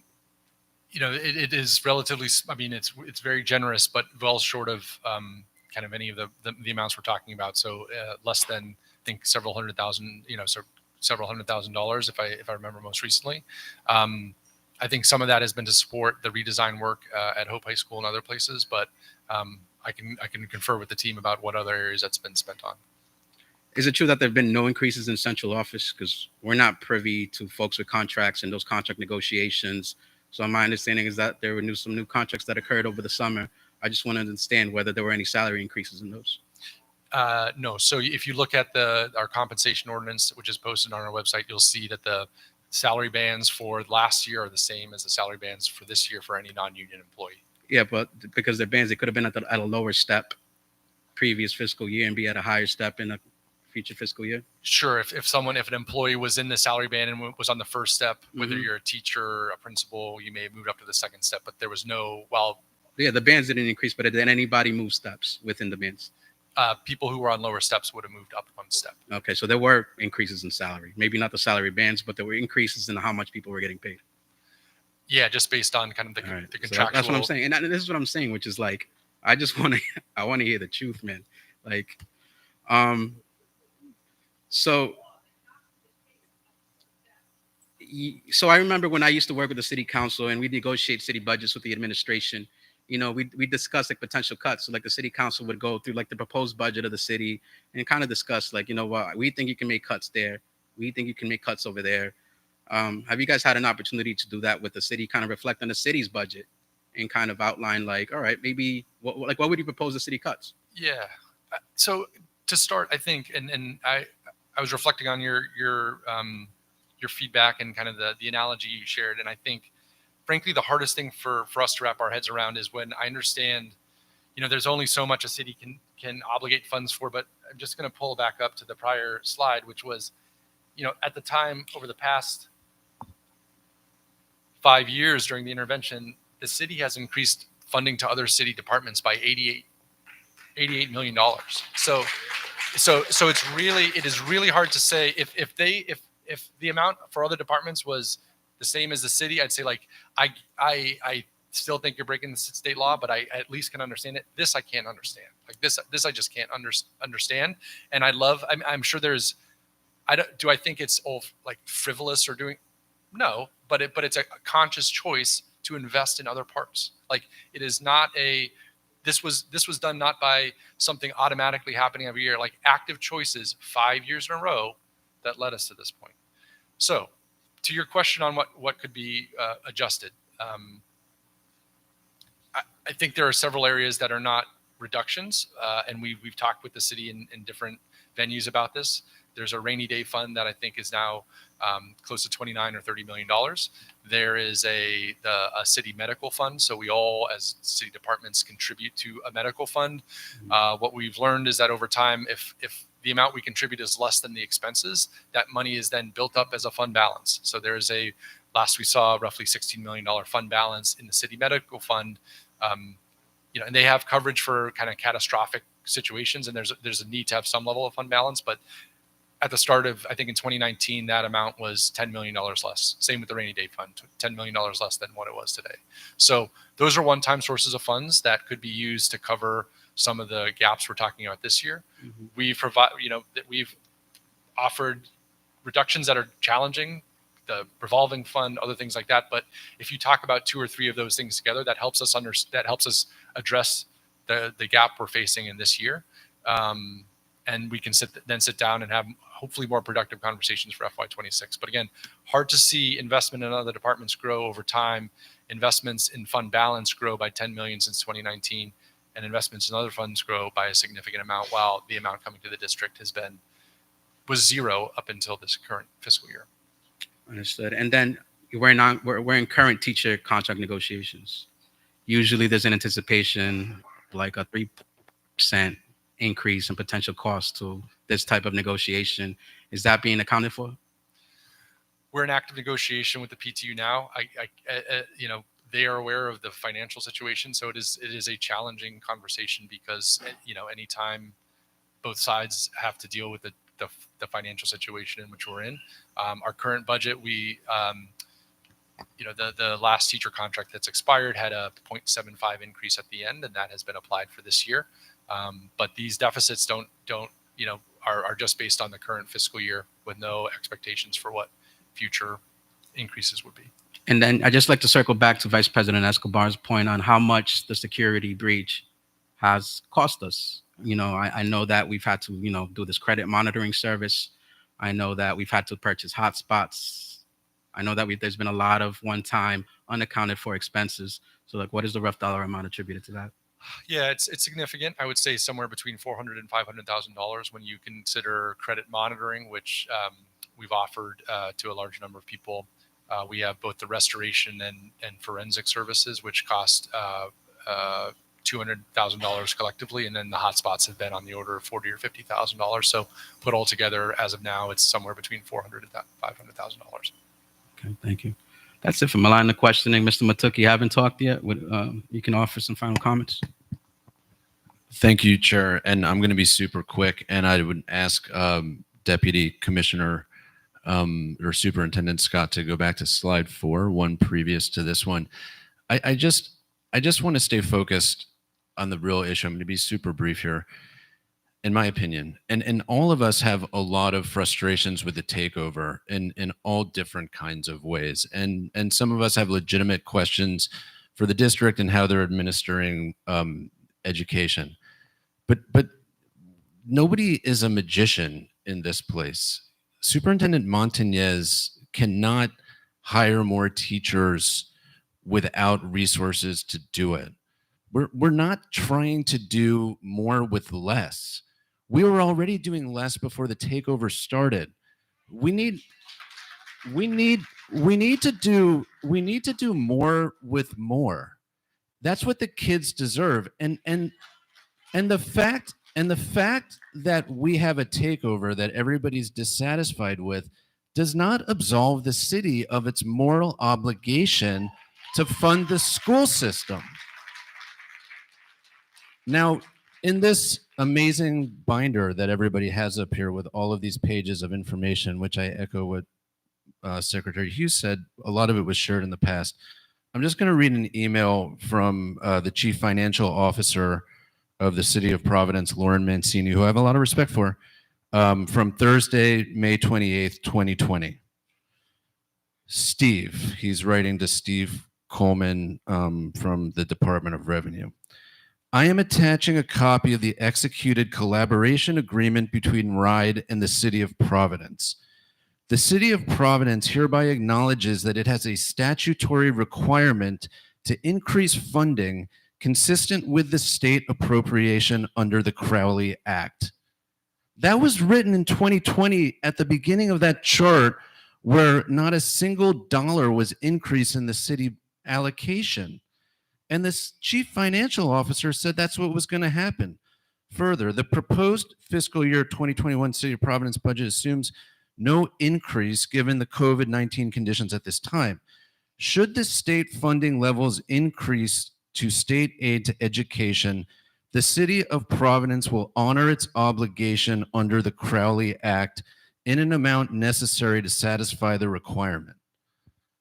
Period. That is the obligation that the city made in 2020. Like, why are we debating all of this other stuff? I just want to stop there.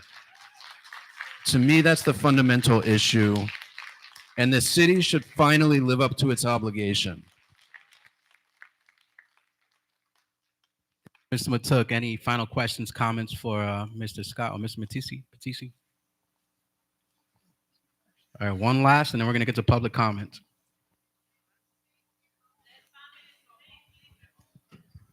Mr. Zach, I just wanted to ask, you mentioned that the sports program, the winter programs were looking like they were going to be impacted. Do you have a set type of intramural sports that might be in these budget cuts at this point of time?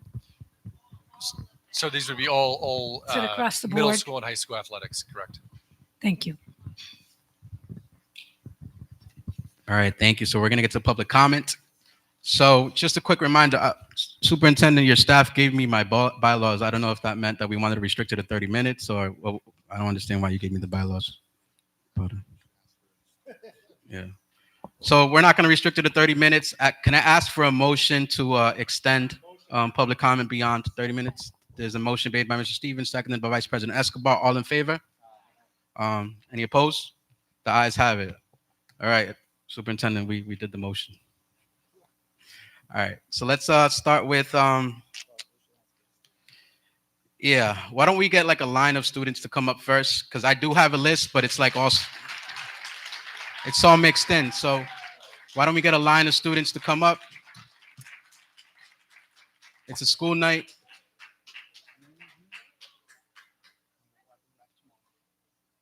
So we'll work through the students, and then I'll get back to my list. We'll go one by one. Just a friendly reminder, we'll be here all night if I allow everyone to like speak for minutes on end. So what we're gonna do is everybody's gonna get 3 minutes to speak their piece. Madam Clerk is gonna give you guys a 30-second warning when there's 30 seconds left. I just ask you that when you hear that warning, it's kind of like the wrap it up box, But we appreciate your time. We appreciate you offering your input tonight. So we can begin. State your name for the record, and you can begin. Good evening. My name is Theo Avila, and I am a student at Classical High School and on Rise Youth. I have noticed due to the budget cuts that there has been a change to not only inside of school programs, but outside of school programs regarding sports, after club activities, and things like that. Not only that, but I have also noticed that the quality of bus passes went down this year, going from plastic to paper, which has been really inefficient for the students, especially because of how strict schools have to be. It's not that they want to be, it's that they have no choice due to lack of funding. But my major concern is the sports. Without these sports, we are going to lose so much drive from the students. So many of the students rely on these sports to give them the power to push through the winter. Because we all know what it's like to have that winter depression hit, and now you don't want to do anything. You get up in the morning, it's cold, you don't want to do nothing. But for a lot of students, what pushes them to get up in that morning and brush their teeth, go to school, is the sports that they have after school. You are going to rid so many students of not only that battery that powers them, but also the availability for scholarships. The So not only by removing the sports are you ruining some of their high school careers, but you're also cutting them short of being able to even go to colleges. For a lot of students, the RIPTA has been such a huge support, specifically revolving around high school students, and a lot of students who are getting hit with that wall of eligibility due to the difference, making it 2 miles. A lot of the students who are getting hit by that are families who cannot afford to send their students on buses, paying $8 every day to send their students there. A lot of the students who benefit the most from things like that are the families who genuinely need it. Another thing that I'm realizing is the quality of schools. My school, classical, has recently been under renovation, but I am still noticing things like mold. I'm still noticing things like the water filters in the bubblers. They cannot get them replaced, and we are having our students drink unfiltered water, which is pretty much just lead. You are getting out of gym and you are drinking lead, which is making you worse, which is getting students sick. All that I want is I want the city, the school district, the elected officials to just provide the funding, the adequate funding that our students, our children deserve.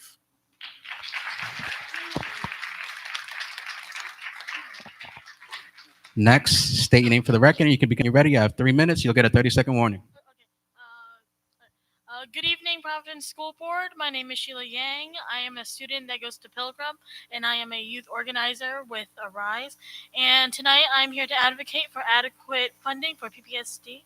By law, the City of Providence has failed to meet the funding obligations for schools and instead focused on investing in other areas, such as the city's Department of Public Safety, which only encourages SROs in Providence Public Schools. Studies have shown to prove that SROs do not maintain a safe environment, but rather a culture of fear that's tied to the school-to-prison pipeline, especially towards students of color. As for school funding, schools should prioritize students' health and education. Students should have access to textbooks to take home. Students should have access to drinkable water and from the water fountains. Students should have access to confide in certified mental health counselors with proper resources. Students should not have to worry about their school breaking down, nor should they worry about being arrested by an SRO. What a student needs is a safe environment for them to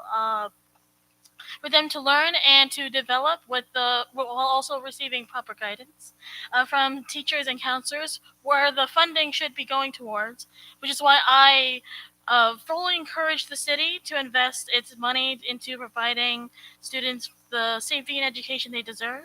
As school board members, we ask that you stand with us for our students' sake. Thank you for your time tonight. Thank you. Name for the record. You have 3 minutes. You'll get a 30-second warning. You can begin when you're ready. Hello, my name is Timmy Sung. I'm an A-Rise youth leader and currently a junior in EQ Academy.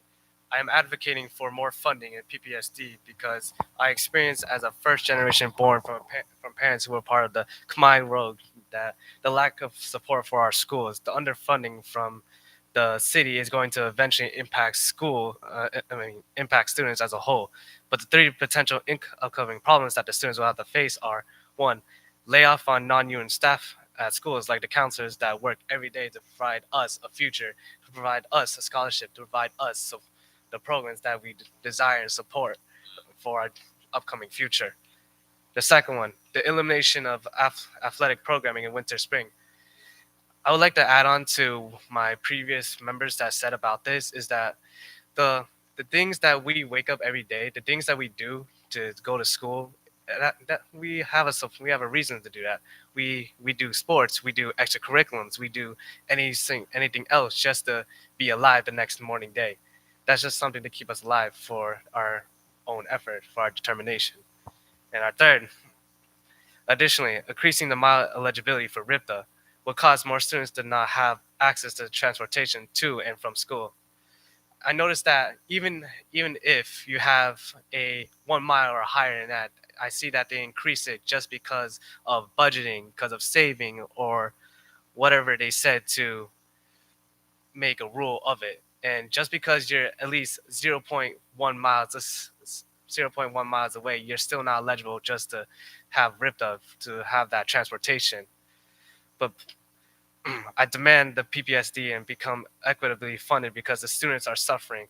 Please see for yourself in the city that you live in that was poorly mistreated for way too long and provide the community what they need for the future. Thank you. Next. State your name for the record.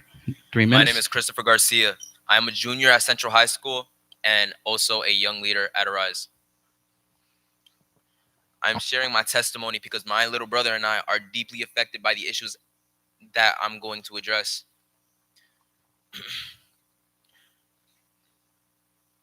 I'm advocating for adequate fundings because I believe this issue will have irreversible consequences on the students of today. One major impact of the ongoing funding shortages is the potential loss of sports programs. For many students, sports are not just an activity. It's a vital source of motivation and a pathway of achieving their goals. It's already been stated, but it's the truth. Sports help us stay healthy and allow us to engage in activities we love. Some examples: wrestling, running, and like equally concerning is the increase in turnovers of teachers all around, everywhere. Many passionate and talented educators have been replaced by those who rely on videos to teach. One teacher I had, Mr. Kwewe,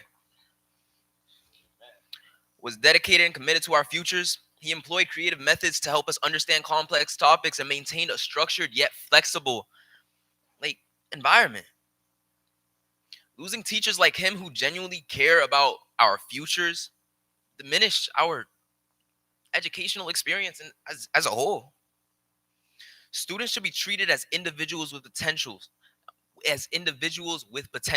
not just statistics. We deserve support and resources from the state to succeed. So our failures can be our own responsibilities. I believe that everyone here wants the best for their children, for their siblings, and just the only way we can get the education we deserve is by the support that could be granted to us by the city.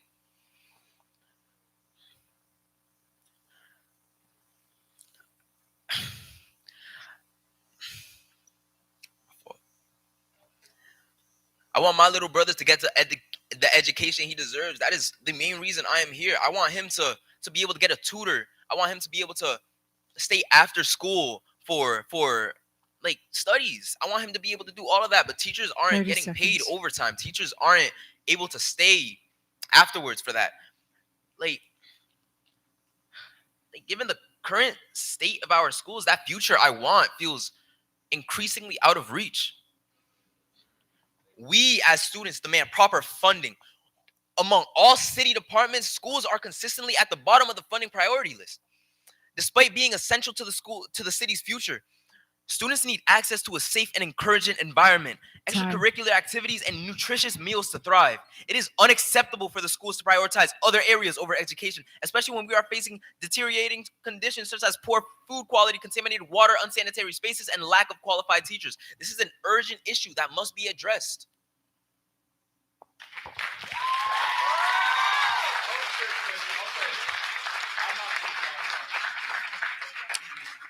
State your name for the record. You have 3 minutes. You'll get a 30-second warning. You can begin when you're ready.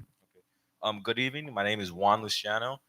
and I'm here advocating for. Wow, I'm here advocating. I joined a Rise yesterday, right? So yeah, I'm a little lost, just a little bit, right? But this is a very surprising, a little story time, right? I joined a Rise yesterday, and I just learned about all these issues I've never heard about, never, ever, ever, ever, and I didn't know that they were cutting sports. Somebody that wants to do wrestling, someone that has played football. I was extremely disappointed because I want pubs. Oh wow. I want pubs.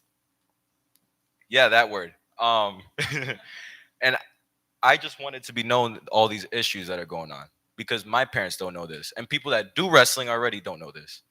Like people that are in my class don't know this. So my fellow like wrestlers that do wrestling are very disappointed hearing this and not hearing it from somebody that should be saying it.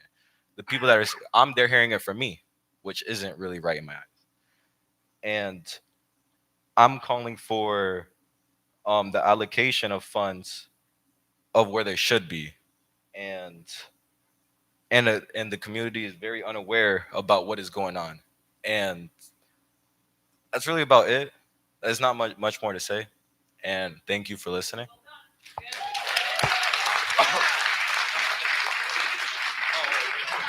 Thank you.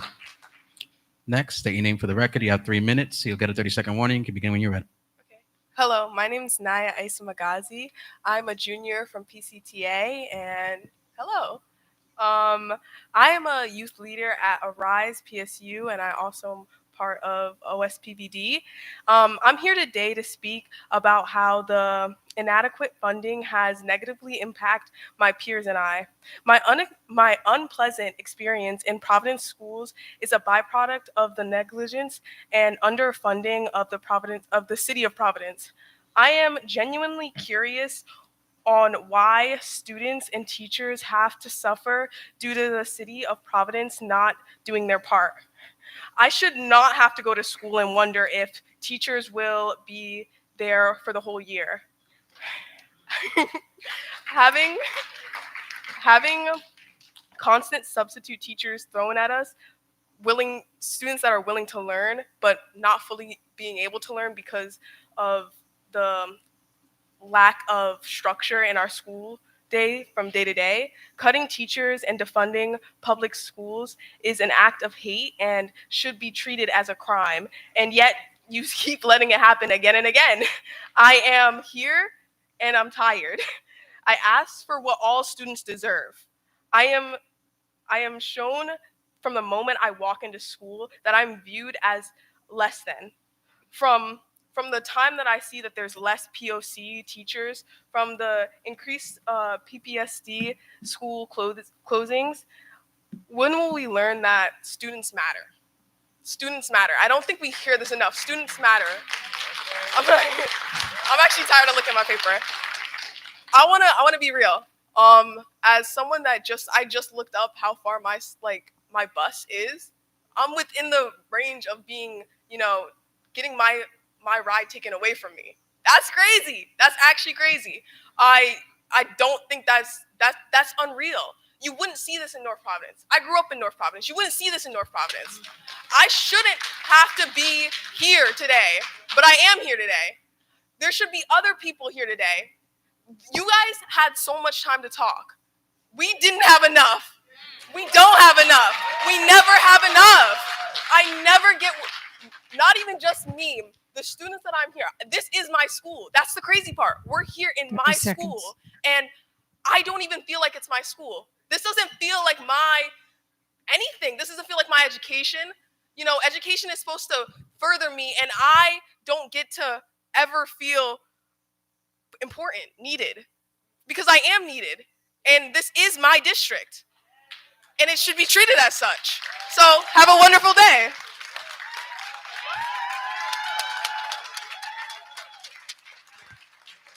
Thank you. State your name for the record, please. You have 3 minutes. You get a 30-second warning. You can begin when you're ready. Good evening, everyone. My name is Zaja Jallo, and I'm an 11th grader at the Rhode Island Nursing Institute Middle College in downtown Providence, as well as an ARISE youth leader. Today, I stand before you to advocate for equitable funding in the Providence Public School District, PPSD. Currently, PPSD is facing a staggering funding gap of 10.9 million. One of the proposed mitigation steps is to decrease transportation access for students, which will create significant challenges for many of my peers to getting to and from school. I made the decision to leave PPSD and attend the Rhode Island Nursing Institute to pursue a better educational experience and open up more opportunities for my future. My time in PPSD was filled with disappointments. In elementary school, I encountered limited educational resources, and that trend continued through middle school. In fact, I was denied transportation services just because I lived a mile away from my house. I encountered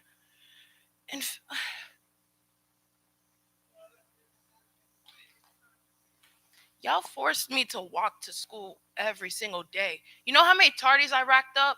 I racked up so many tardies. It affected my education. I was getting low grades just because I had to walk a mile to school every single day. If we had equitable funding, we could invest in better transportation options for students, enhance educational resources for underfunded schools. The City of Providence needs to commit to funding schools at the level they are legally required to, reflecting the same percentage increase as state school aid. While the city agreed to collaborate with RIDE and PPSC, it has failed to increase the funding for the district in each of the first 4 years of intervention. Moreover, it proposed changes to transportation eligibility was raised the distance from 1 mile to 2. Further disadvantages who rely on students who rely on these services have disadvantages. This city claims Providence Public School District is overfunded. It does not reflect the reality of our students' needs. We must advocate for equitable funding now to ensure all students have the resources they need to succeed. Thank you.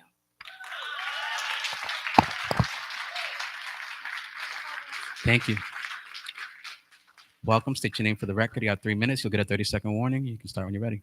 Good evening, everyone. My name is Nancy Zong, and I am a program manager with ARISE, the Alliance of Rhode Island Southeast Agents for Education. I am a product of the Providence Public School System.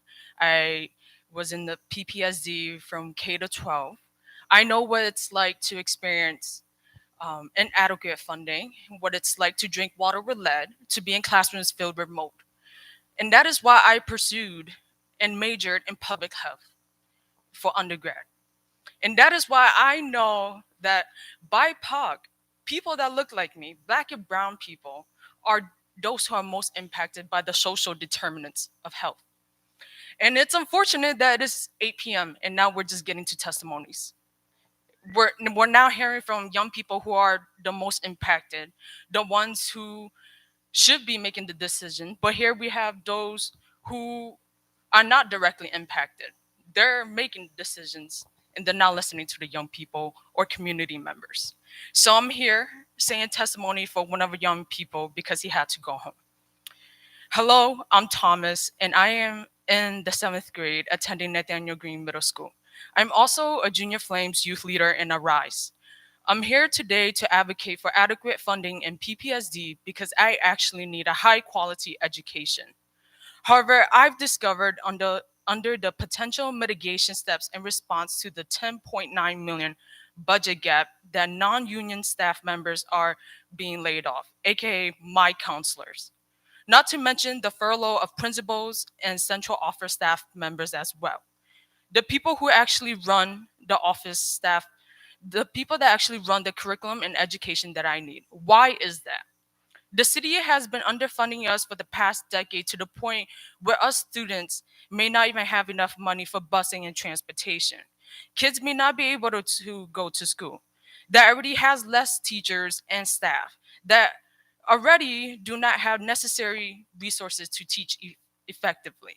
All this is happening because we're inadequately being funded. Just know it's not me, it's all of us, every single student. I demand that we get the funds we need from the city so that we can have a high quality education that prepares us for the future. Thank you. Thank you. Welcome. State your name for the record. You have 3 minutes. Hi, I just wanted to give kind of a warning. There's a lot that I want to say, so I probably will go over time. I want to apologize in advance, but there's a lot on my mind. My name is Juliana. I'm a student activist at Classical High School. Some of you may remember me from the testimony I gave to help pass a resolution for ethnic studies this past spring. And what I'm assuming is a bigger portion of you might remember me from the interviews I gave on TV, the walkout I helped plan, and the school board meeting I helped gather testimonies for when teachers across the city were at risk of losing their jobs in June. I also wanted to make it clear that it was not just me. I had the help of students all across the city, and different students at my school helped me with this, so thank you for that. In the aftermath of this particular movement, there was one thing that stuck with my friends and I the most: the language adults were using to talk about us. In the comments section of videos and articles posted, adults were saying things like, "These are Providence kids. They don't actually care. They just want an excuse to skip class." Or, "This is Providence. Why should we bring back those teachers if the kids turn out ignorant anyways?" When it's said out loud, it's almost comical how absurdly hateful and dismissive these comments are. But to the students and families of PPSD, it's almost verbatim to how the government is handling our current funding issue. Instead of taking accountability and acknowledging that both the state and city government played a part in getting us to the unfortunate point we're at, instead of saying, let's come together and come up with a way to get the money we need without making huge cuts to schools, local leaders would much rather sit around in an endless game of cat and mouse, deflecting the responsibility of our funding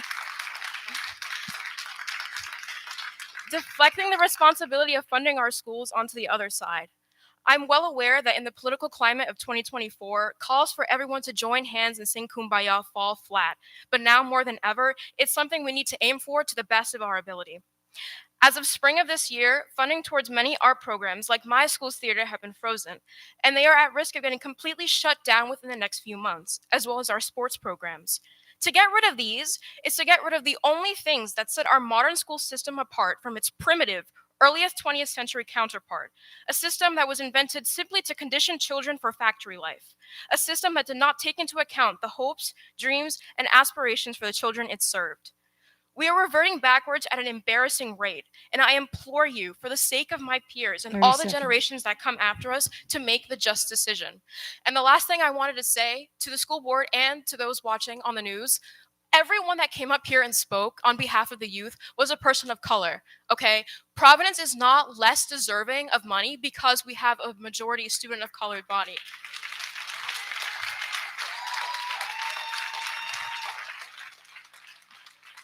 We are not ignorant, and we care about our schools just as much as anyone else would, just as much as majority white school districts do.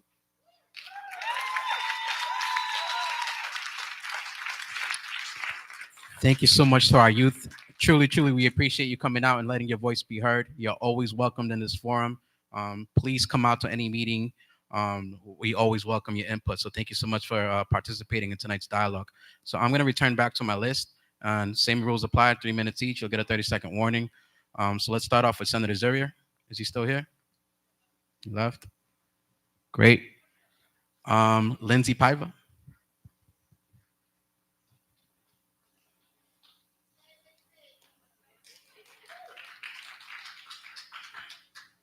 Welcome. You have 3 minutes. State your name for the record.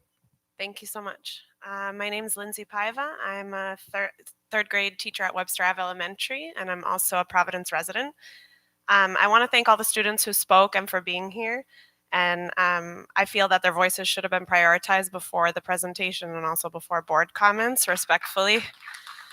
The budget deficit and underfunding of Providence Public Schools is nuanced and it's decades long, and I know that everyone here brings that perspective, and I appreciate the framing. I also think that, there's a lot of factors. There's the flat funding from the city. There's the broken state funding formula that's not giving enough money so that we can service our MLLs and special populations. And there's also the mismanagement during the takeover. So as was mentioned, the charter expansion has definitely had an impact. And I just want to name, this is not something that's come up tonight, but I find it a complete and utter conflict of interest that Mayor Smiley is not only on the board, but is the chair of Achievement First in Rhode Island, when he should be prioritizing the funding of our schools. So I don't know what power the board has, because I don't know if anybody does, but if you all can use whatever power and capacity you have to investigate what I see as a blatant conflict of interest and try to figure out how we can get him off the board. I feel like this is a both and situation. Yes, we need more money, and yes, please, please do audit the district. and their use of funds. I think that I feel the same suspicions about the timing of this. I feel the same suspicions about the types of cuts that are being proposed. I've combed the budget myself, but I can give you a few examples. Number one, DM group contract last year, $7 million. That could have been services that were provided by educators in-house for a much lower price tag. That was a complete waste of money. I also think that we need to rethink what it means when we say essential. When it comes to consultants and central office staff. Do we need 5 transformation officers to manage principals when we didn't have them before the takeover? I can assure you we don't need them now. That would save us $740,000 to $792,000 tomorrow. We need less bureaucracy and more resources. I think cutting critical staff who provide on-the-ground support to students on a daily basis is not acceptable. And I will not sit here and listen to a scarcity narrative when there is more than enough money in this state and in this city to fund these schools. So everybody is first in line to tell teachers how to teach, principals how to run their schools, students how to 30 learn, seconds. parents what to do, but nobody wants to step up and pay to make the conditions possible for us to do those things. And so I just want to say, I think that we need to stop putting children in the middle of this. Adult decision makers who have power over this need to stop arguing and get it together and stop balancing the budget on the backs of our kids. Thanks. Thank you. I'm going to call out the next few names. So if you want to form a line behind the mic, please feel free. Robert Radio, Kaylee Rockwell, Pilar McLeod.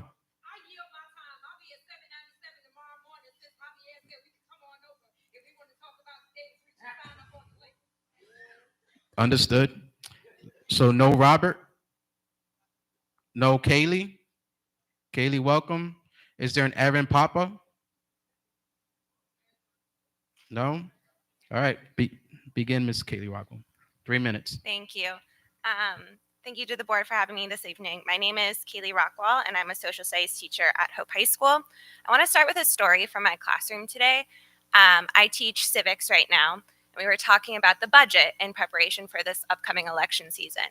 And we were discussing how you can tell what a government and what an administration values by what they put their money in. And my students looked at me and they were like, if that's true, why are they not investing in us? And I think that says a lot. My students then went on to do a simulation and they talked about how if they had these billions of dollars, they would put it into their schools. And I'm so thankful for all the students who are here today who advocated for their voices. And I think that when we think about politics, we need to think about the adults, the voters, the decision makers, what kind of power that we have. And I appreciate that members of the board are asking for accountability of the district and its management and funds. As a former teacher at 360 High School, I know firsthand that we need more transparency in the district. And I also know that there's a manipulation that can happen in regards to funding, right? They told us that our school was closing because of $1.8 million, and then they said it was because of SAT scores. So we know that this happens. We also know that we are the adults. We are the ones making this decision. And it's not fair, like what Lindsay said, to put students in the middle.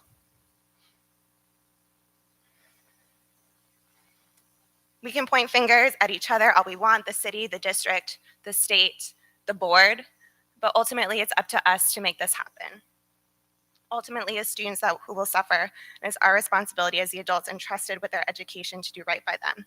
We need to push for accountability, that is absolutely true, but we also need to ensure that our schools are fully funded.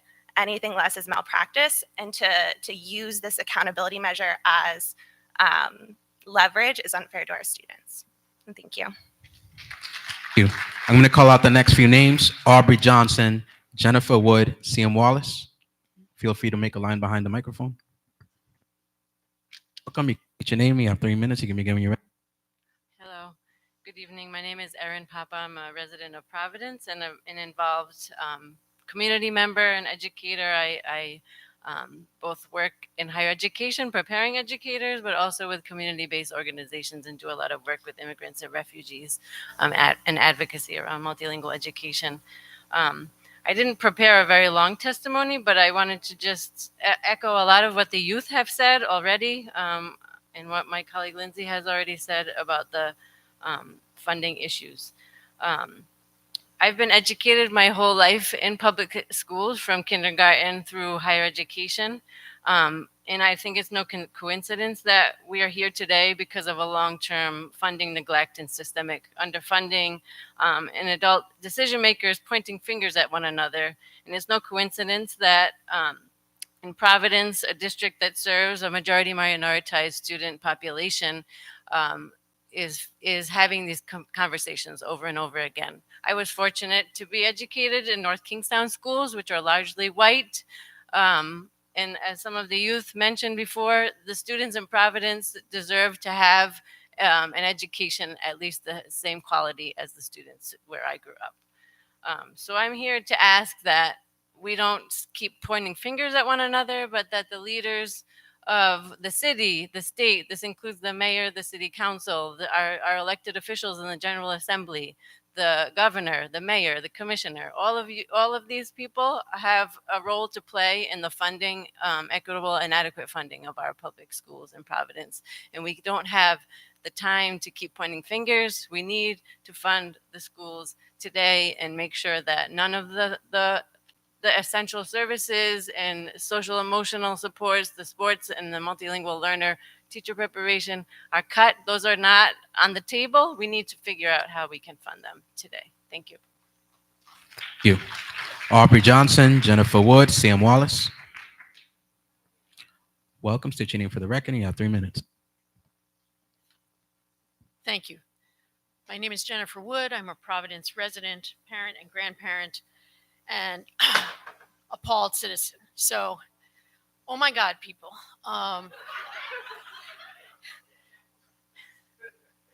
This is so much grim, dejected deja vu that I can barely speak with you this evening.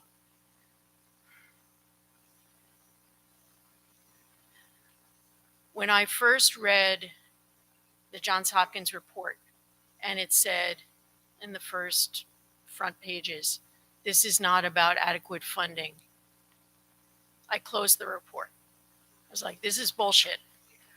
Because actually, it's always been about adequate and equitable funding for our capital city. And I've been doing this for almost 40 years, and it has never been adequate, and it has never been equitable. And so you all are being caused to tie yourselves in knots and have these ridiculous, successive scarcity presentations when you started behind the 8 ball before this entire enterprise was even launched. And until we speak truth to power and say, no, it was never adequate, it is not adequate today, it was never equitable, and people weren't even trying to make it equitable, until we, and I think what the community is saying to you all is never has a group with so little actual power been asked to do so much. But the community is saying to you, get up, stand up, you're doing it. I've seen the evidence in this panel trying to do that thing of saying, I will not apologize, as the superintendent says, I will not apologize for asking for more funding for the schools. I will not try and find another $10.9 million in cuts, because actually it wasn't adequate, it wasn't equitable, and it isn't. And I'm going to model the behavior because actually this is some kind of surrealist theater that we are engaged in. So we put this raw meat on the cutting block, and it is literally a cliche in education policy circles to talk about cutting football. That is a 30 tragic seconds. cliche. And I will be as fast as I can, because the things that are, when I saw multilingual learner services and special education services next to football, I was like, oh my God, people, I'm suing you all the time to mandate that you follow basic federal civil rights laws.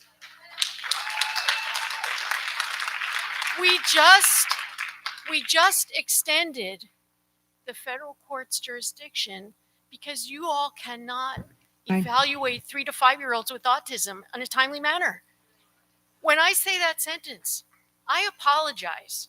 I'm like, I'm sorry I made your ears bleed with that sentence, because what school district would do that? Why? How do we? So I'm going to model the behavior. My name is Jennifer Wood.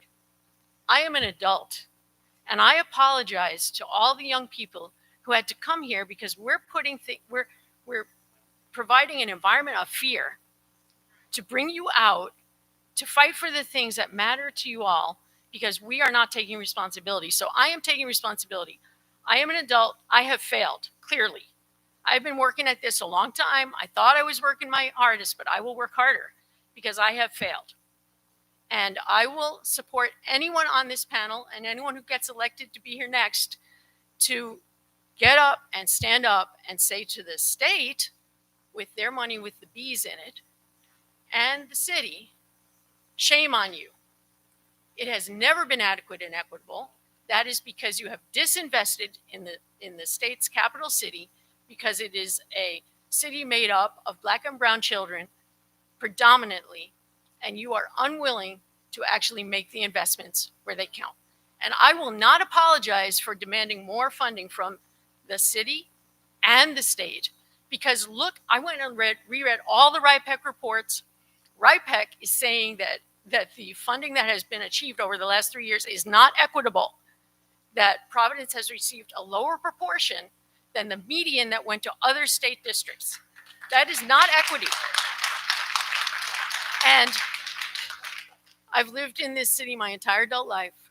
When Providence is in the top 5 per pupil expenditure for this state, then I'll start worrying. We're dead in the middle, and we have the greatest needs and the most beautiful and amazing potential in our students. If we can activate that by adequately and equitably funding our capital city schools. So I will fight with you all every step of that battle, but it's going to mean not settling and giving $20 million back to the city in this next round of this litigation, because that's what happened from 21 to 23. I don't know why that 20 million was given back. And, obviously I didn't represent you all, but Jen, that's what I'm here for. thank you so much.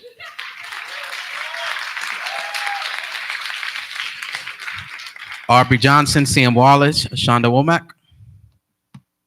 Hey, I'm Sam Wallace. I use they, them pronouns. I'm the school librarian at Del Sesto Middle School. I had a lot to prepare for, but I'm going to rearrange a little bit. Retweet to we need funding. It's been decades. It's racist. Come on. The priorities are clear, right? Providence Police got a raise.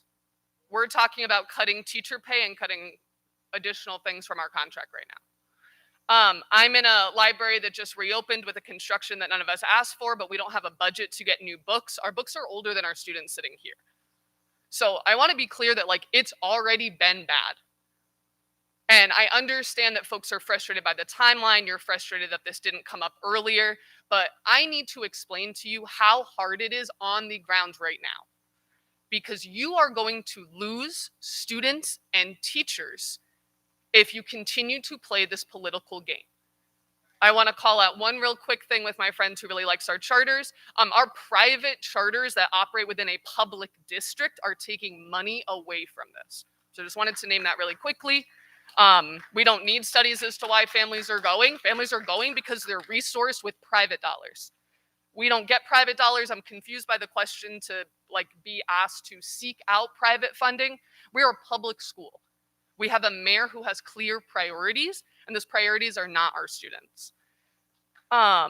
Just to bring you into a day-to-day, right? I work in a middle school. I work with 12-year-olds. Our wonderful high school friends talked about walking a mile or 2 miles to school. I have 12-year-olds that walk a mile and a half. It's 45 minutes in the snow, both ways. If I am a 12-year-old with a special education accommodation, and I already have vacancies in my school, I already have out of my 6 periods, 1 or 2 periods with an inconsistent adult, an adult that probably just got their pay cut because our substitutes got their pay cut to minimum wage. Admin subs did not, fun fact. If I'm a 12-year-old and I'm in a classroom and I have an accommodation to seek out a trusted adult on my accommodation break when I need one, and I cannot find my trusted adult in the building, I'm with an inconsistent adult that doesn't know how to work a phone system. I'm with an inconsistent adult that does not know my triggers or how my behavior shows up when I need a break. That is a safety concern. I have students that are facing unsafe school conditions and will 30 face seconds. exponentially unsafer school conditions as a result of this cut. So I hear your frustration. I echo what my colleague Lindsay said about an audit. Like we said, we have a lot of redesign money. We have a lot of things that are touted and spent on that does not come down to individual in-classroom student-facing supports, which I think an audit would be useful for.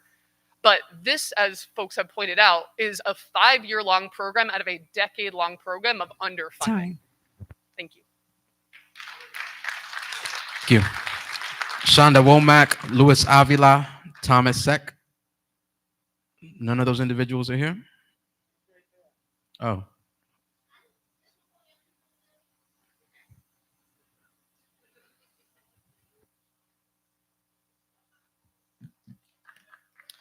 Hi, I'm just going to be brief. Dr. Womack here, Providence resident, product of the Providence School District. Also the executive director of Arise. I just couldn't believe what I was witnessing tonight. Like, I gave the same presentation to my young people last night, and they had a full comprehension of that same presentation. There was even Juan who showed up with another friend who was like, yo, I'm just going to eat the food. And he was like, wait, they're cutting sports? I want to testify. I want to be part of Arise. There's a presentation that clearly says that our school district, some of which you guys are products of, have been historically underfunded. Y'all are asking questions. Y'all taking up all this space to ask questions about stuff that was covered in the presentation. Y'all are asking this man like he is the expertise of all things.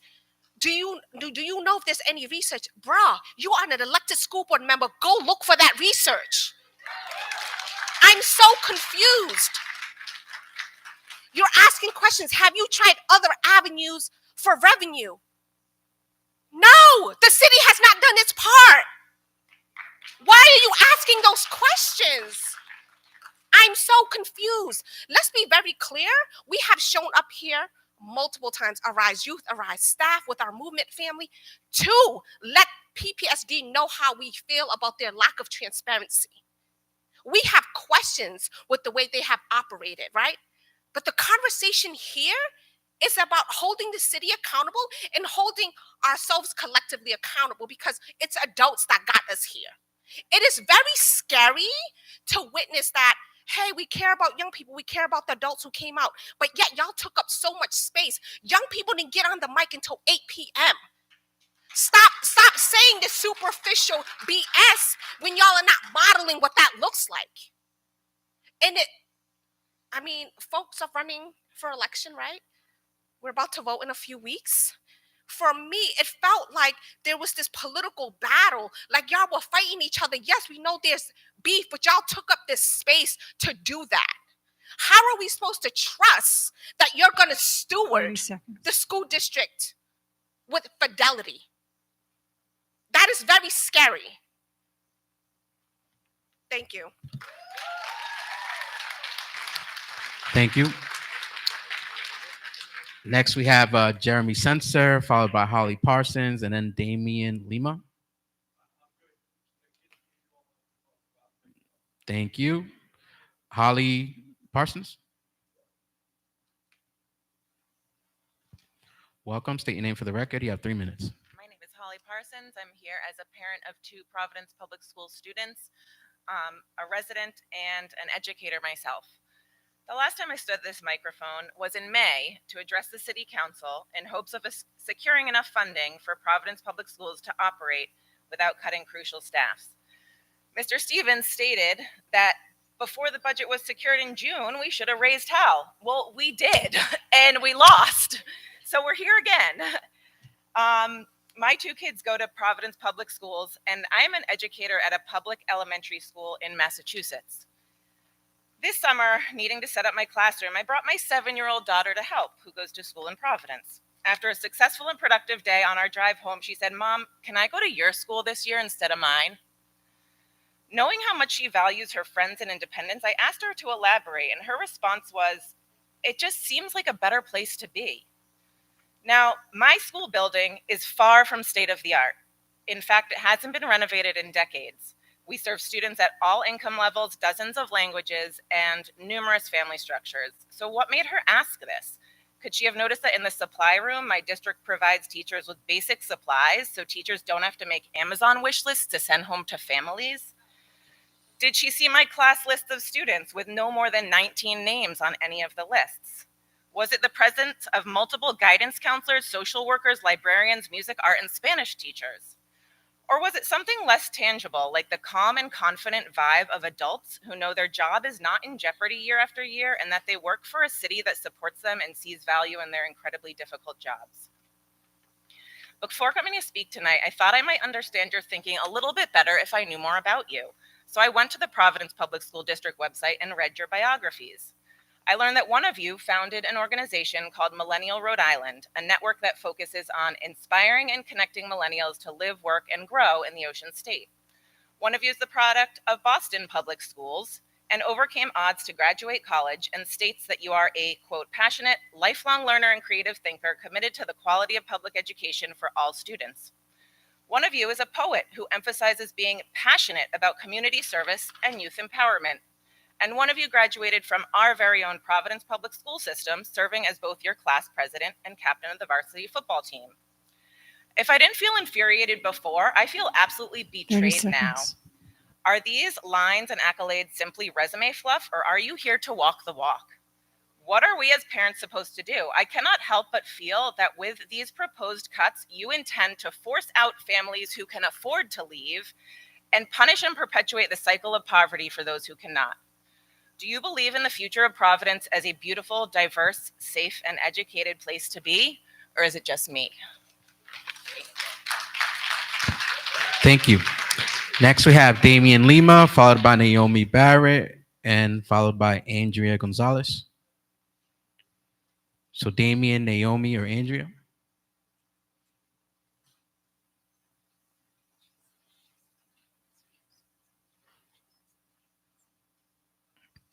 Welcome. State your name for the record. You have 3 minutes. Hello, my name is Naomi Barret. I am a parent leader with Parents Leading for Educational Equity. I am here representing my child, Nael Alexander Rosario Barret, who goes to Pleasant View Elementary School. I had a whole speech, but really just hearing the young people and just thinking about how scared I was when the John Hopkins report came out and all the advocacy work that we were doing back then, and how I was pregnant during that time. And I was like trying to push to change the system so that my child would have an equitable education, and how scary it is still right now as with a child that's multilingual in special education, and how hard I had to advocate for the placement that he has right now. And there's no other placement better than where he is right now. I can't afford, like as a homeowner that lives in the Providence school system, I can't afford to go out of district. And there aren't equitable schools in Providence that has a placement that my child needs. So it's really, really scary to really, it was really hard to not to hold my tears as I just, is this the future of my son, right? As I heard students as a product of the Providence School District and still seeing the same thing today, and that my child there's even more layer as a child that's multilingual, that has special needs. There's limited placement for him, and how hard I had to fight for the placement that he has today. and still the district is in non-compliance. There's a lot of services that have not been provided for my child, but he's in a better placement than many of the other places that he's in. So it's important that we really, again, really prioritize our children, and the funding 30 that seconds. funding that will really support equitable education for our children. That my child's teacher has been one of the best teachers that he's had, and she's not provided the salary that she needs, and she has to teach a special education class, but because she can't afford to go back to school, right? We have to think about when we're talking about Time. That we don't have special education teachers, that we don't have, and we're cutting funds for teachers. Really thinking about the people that we have right now and how are we supporting them and how we're supporting our children. We have to do better.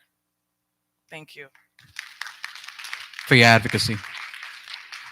Next, state your name for the record. You have 3 minutes. You can begin when you're ready.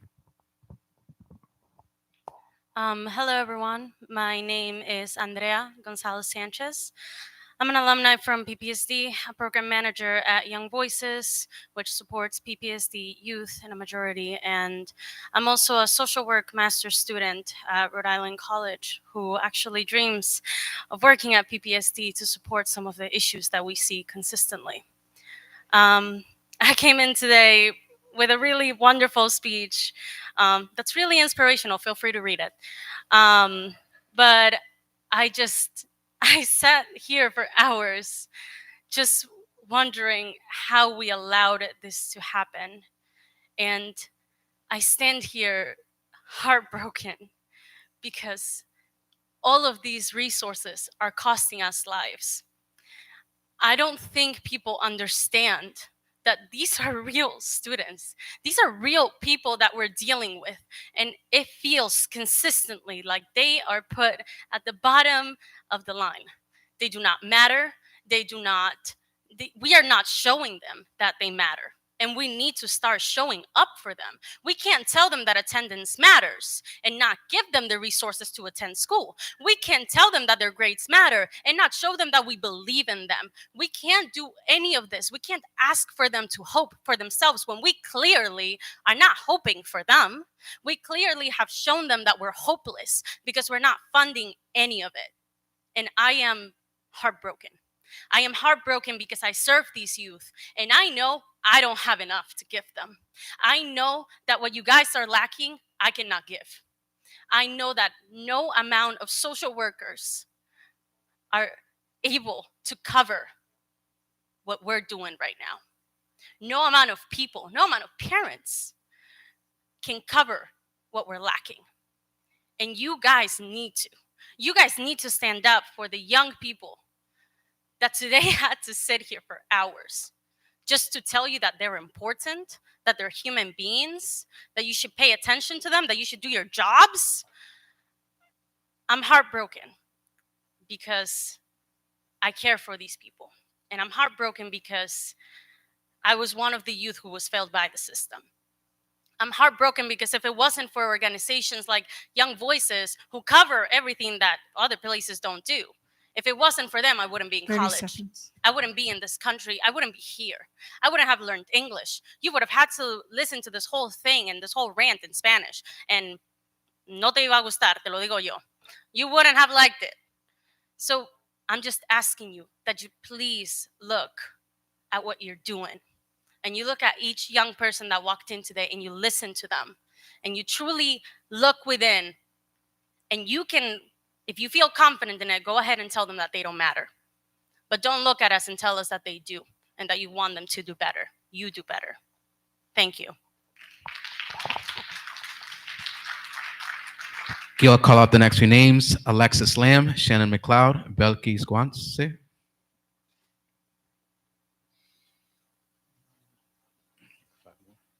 Hi, everyone. My name is Alexis Lamb. I'm a parent to 2 current PPSD students and 1 future PPSD student. I'm also the co-chair of the Parent Advisory Council for the district, and I was co-chair of the Engaged Communities Community Design Team that helped to craft some of the recommendations for the Turnaround Action Plan. In addition to being a parent to 3 young kids, I am a licensed child psychologist, and I currently work at a specialized therapeutic day school for kids with with significant mental health, developmental, and behavioral needs. I will just state for the record, I see firsthand the increased need for those kinds of services. So that is absolutely 100% valid. As both a parent and a professional, I can attest that kids need consistency, safety, and security in order to access learning. They need to know that the adults around them believe in them and are there to support them academically and social emotionally. Research shows that academic outcomes are improved when families and schools work together to bolster students. I think we can all agree that this is the opposite of what is happening right now. It is the opposite of what I've witnessed for the last 2 hours. These past few weeks, I've been intermittently irate, disheartened, saddened, and baffled as I have watched this funding fight play out. To be clear, this was no surprise. No surprise. Anyone who did not see this coming was either not paying attention or was willfully putting their heads in the sand. PPSD leadership has been sounding the alarm about budget concerns for months. If this was a train headed for a crash, it is the slowest moving train maybe ever recorded. This path for collision was set decades ago when decisions were made to not invest in this school district. And I realize that predates a lot of folks in this room. But we are all here now, and we own it now. Whether you want to or not, it is ours now. Honestly, what did everyone expect was going to happen after years of underfunding the district? How could there be a different outcome than where we are now? So what perplexes me most is why the mayor and other city officials would rather continue to erect barriers that impede the growth and improvement of PPSD than collaborate with the school district and the state to make great things happen. Why not seize this momentum? Why not join together to transform PPSD? You have a historic opportunity here with the state providing more financial support than it has before. So we have seen and heard from others that the budget, there's money. It's been spent different ways. There have been different priorities. So what message does this send to our students? They're here, they're online, they're on social media. They see this playing out. So what message, if I am a student, what am I taking from this? My message is they don't think we're worth funding. They don't think we're worth it. So I ask you, do you agree with that? Do you think they are worth it? Because if you are, do something about it. If you want our district to succeed, start working together. I understand you can't make all the changes. Pressure the city to do something different. They need us to show them that we believe in them, that they are worth it. They need our unified support so they can focus on learning and not on whether we will still have a bus for them to school or their school teams will play or they have staff in their buildings. So I'm going to wrap up quick. A few minutes ago, I likened this funding crisis to an impending train crash that we have seen coming for years. This train is carrying the futures of thousands of PPSD students. That is perhaps the city's most valuable resource. If we spend all our time pointing fingers, we cannot stop that train from crashing. But if we come together now, we can push this train onto a different track. So my request is simple. Do whatever you can, just don't let the train crash. Thank you. Shannon McLeod, Belkis Guantz, and then Maya Hiwasaki Ohira. Thank you for your time tonight. My name is Shannon McLeod. I'm a teacher here at PCTA. As you know, our school has many amazing programs for our kids, but as you know, programs cost money. Money that is harder to come by due to the underfunding through no fault of our own from this city. Let's be clear, this is due to the fleecing of our budgets thanks to big box education like Achievement First and Excel Academy. Excel, for example, has a student enrollment of 0.9 students with IEPs. If you don't understand how minimal that is, our school is about 15%, give or take. So, of course, it costs more to educate our students when big box education, in particular those two schools, do not serve all students. When we send money to schools that do not serve all children, we are undercutting public ed. Now, because no fault of our own, students are being threatened with a cut in sports and ripped up bus passes. What's the big deal about a ripped up bus pass? Let me tell you, as a high school teacher, when students have unreliable transportation, they're late for school or even worse, completely absent. We know RIDE's new mantra, attendance matters. If that is true, we have to help kids get to school. We cannot get rid of ripped up passes for some of our students and ask them to walk a mile in the rain, the snow, or the bitter cold of March. If we could think of something outside the box, for crying out loud, renegotiate with RIPTA, anything but cutting those passes. I love a few sports seasons, football, basketball, wrestling, not because I like those sports. I'm actually more of a hockey fan, but because I know during those seasons, my student athletes work extra hard to get their work in and to get in school on time.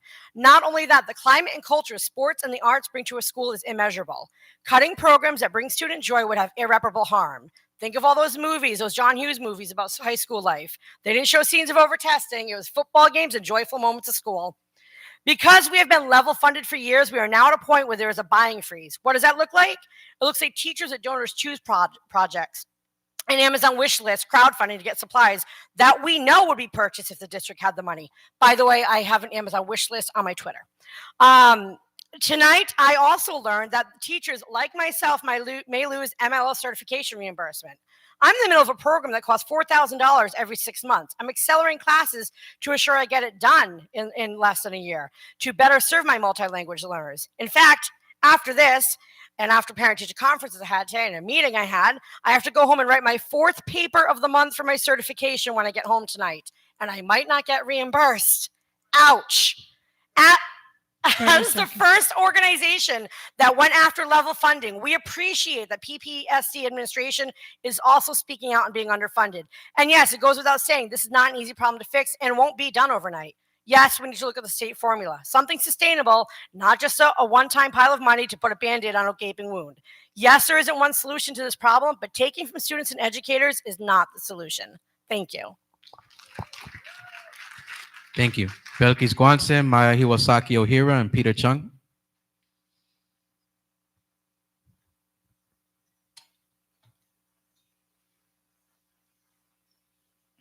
Peter, I guess you're next. Welcome. You have 3 minutes. State your name for the record.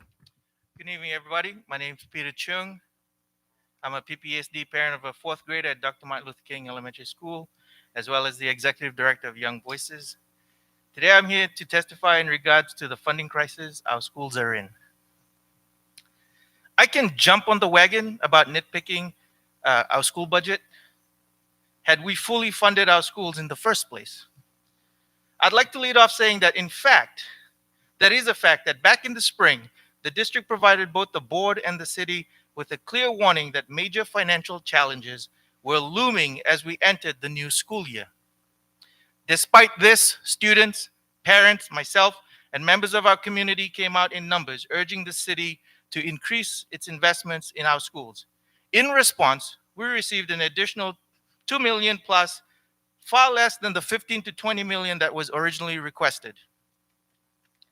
We know that the city can demand an audit, and that's fine. But let's be honest, the city has not been pulling its weight when it comes to funding our schools. Both things can be true. What's unacceptable is that the idea that our children should suffer because of the mismanagement and inaction of our leaders. How can we look at our kids in the eye and tell them we want them to succeed, to get good grades and do well in school when the very resources they depend on are being stripped away? It's hypocritical. We expect greatness from them, but we're not giving them the tools they need to thrive. If we truly want to see high attendance rates, improved reading and math scores, a better school climate, stronger culture, higher retention rates for BIPOC teachers, we must make the necessary investment. We can choose to argue and continue to let our children, students, and school staff suffer, or we can actually fully fund our schools and improve the quality of their education. Thank you. Thank you. Mandy Smith-Ryan, Jen Stevens.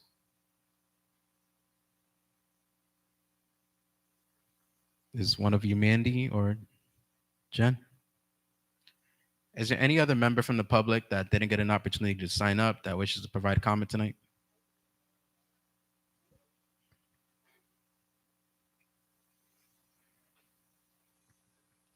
Welcome. State your name for the record. You have 3 minutes. You can begin when you're ready. My name is Ramona Santos Torres. I am a Providence resident. I am also a former PPSD parent, and I am the executive director and co-founder of PLE, Parents Leading for Educational Equity. This is rough. It's been a rough couple of hours just to hear the number of excuses being used to justify a very clear, um, you know, fact that the city simply has not met the legal requirements to fund our schools. That could be easy for you guys to say, and some of you have done, but there's been a lot of excuses wrapped into, well, the city should be doing more, but not really. That's not good enough. We understand that you don't have power over the budget, so we all recognize that. But it was so easy tonight for you guys to be in solidarity and admit that the city has not met its requirements, and you failed to do so. And that is not acceptable. I want to also call your attention. There was some questioning that I'm concerned about around the line of, out of district placement for differently able students. Just so that we are clear, those students are protected by federal and state law. If you think that that's the budget line that you are going to balance your budget, I can tell you, and this is a warning for everyone, the mayor, commissioner, superintendent, city council, school board, there will not be enough courtrooms in the state of Rhode Island to hold the number of lawsuits that we will file. You will not get away with balancing your budget in the backs of differently able students. No students, but differently able students, no. So I'm going to challenge you to go home tonight and think about why you are thinking that that is where you are going to balance your budget, instead of going to the mayor and city council and telling them, no, you need to pony up because you have the money. You just have made decisions not to fund Providence schools. So just go home. Let's all go home tonight and reflect about what is it that we're saying here tonight. Who are we holding accountable? Who are we punishing? We are trying to punish kids. Well, kudos to parents, to students, to educators who are here tonight. I hope that you heard the message that we are not going to let that happen. And we have been fighting to make sure that the city give us more funding. So this is not some out of nowhere effort. No, we've been in the streets for a long time. So just recognizing parents and students and educators who are here tonight, because we have been fighting, and you are not going to balance this budget on the back of students. We're not going to let it happen. Thank you. And we'll get to our last, because we still have a long meeting ahead of us. So Yes, my name more. is Maya Hudahart. I'm the parent of two now teenagers in Providence Public Schools. They started in kindergarten, continued all the way through. I stand here before you with a empty stomach, a full bladder, and because we've all been here for more than 3 hours, so I will keep this brief. But I have to say my piece, and I hope I don't cry while I say it. I happen to agree with you that control should have been handed back to the city. Okay? I happen to agree with you. And that's in no small part due to the finger pointing between adults. Okay? But that ship has sailed. That's done. Okay? I agree that communication and collaboration between too many decision makers can and should improve. Okay? But this underfunding, and I'm just going to repeat what other people have said, by the city, this literally flat funding has until very recently, right, has been going on for years. This is not new. This is not new. It predates this takeover. I don't even know why the takeover is coming up tonight. I learned this myself through my own research, okay, as a furious at then 2018 parent, okay, by looking at publicly available documents. I learned then the majority of funding has always come from the state. Now, do I want the state and the federal government to increase funding to public schools more? Of course I do, right? Of course we all do. And do I disagree with the state funding formula, which I also did a deep dive into on my own time with a more than full-time job, raising 2 kids? Yes, I did do that, right? And I completely disagree with it because it doesn't give enough to urban school districts, okay? But my bottom line today is the city of Providence has never contributed enough to fund our kids' education. And that's the bottom line. It shouldn't take a state law, this Crowley Act that keeps coming up recently, to get the city to fund their fair share of our kids' education. That should also be irrelevant in this conversation. I firmly believe that where there's will, there's a way. I don't see the will. I haven't seen it for a long time, and I certainly don't see it now. No matter what words come out of the decision maker's mouth, and I believe a lot of you and city council members and others believe that they believe in public schools, but I've frankly never seen it since my kids started in kindergarten. It's devastating, and I implore you to get through to your boss, the mayor, to contribute the city's fair share. We'll take one more public comment.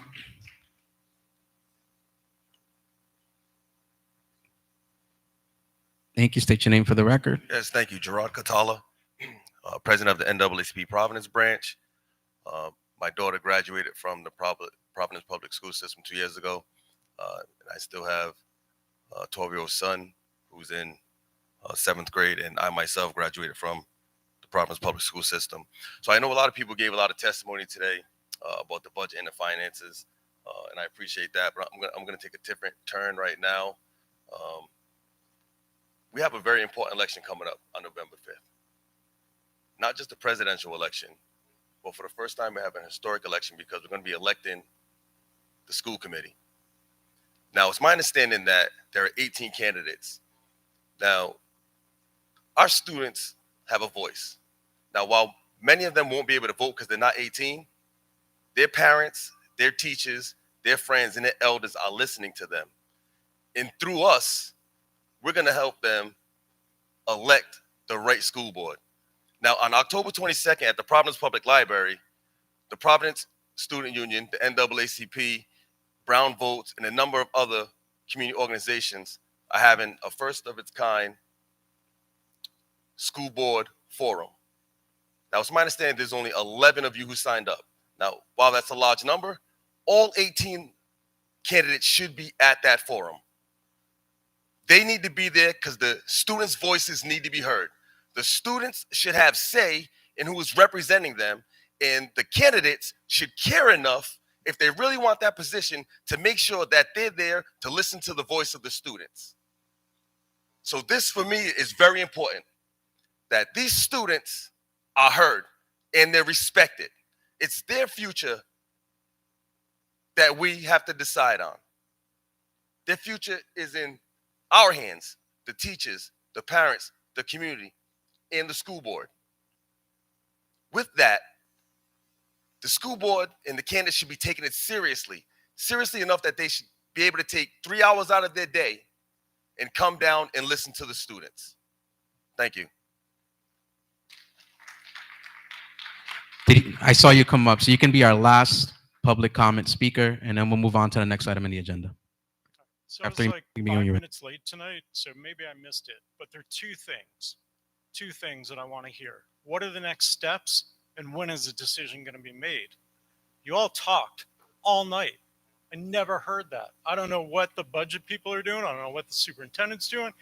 You guys seem like only advisors who have no power.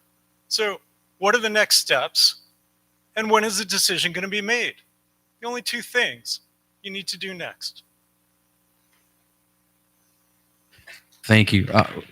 Let's get through public comment. With the school board member comments are coming up next. But before we move on to school board member comments, I know that we had a number of written submissions, and Secretary Hughes has sifted through them and is going to briefly summarize the tenor of those letters. Thank you, Mr. President.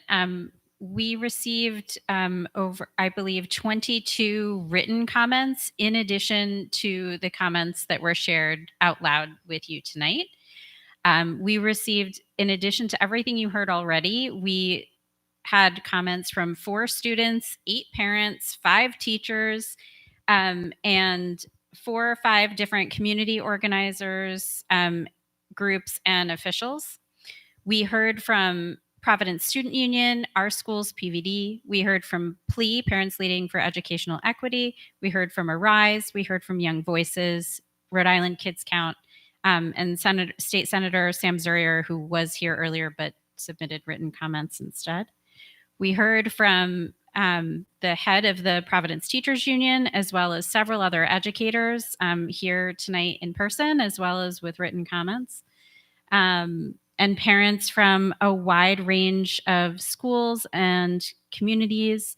Some comments were submitted in Spanish as well as English. And I would just say that a lot of the written comments match what we heard out loud tonight. I want to highlight the overarching themes and a couple of small quotes or points. A theme of the lack of control does not mean a lack of accountability, meaning that just because this board here or the city right now does not have control of our schools because of the state intervention doesn't mean we're not accountable to our students. I heard terms like game of fiscal chicken or a financial tug of war. I think we heard that tonight reflected in the comments, that we should not be putting these problems on our students' backs. I saw some statistics around in the last 10 years, our multilingual learner population has increased from 22% of our district to 36% of our district. And that we've expanded special education to our students, and that need has expanded, coming with a lot of costs, both at the evaluation point as well as within our classrooms to provide those services.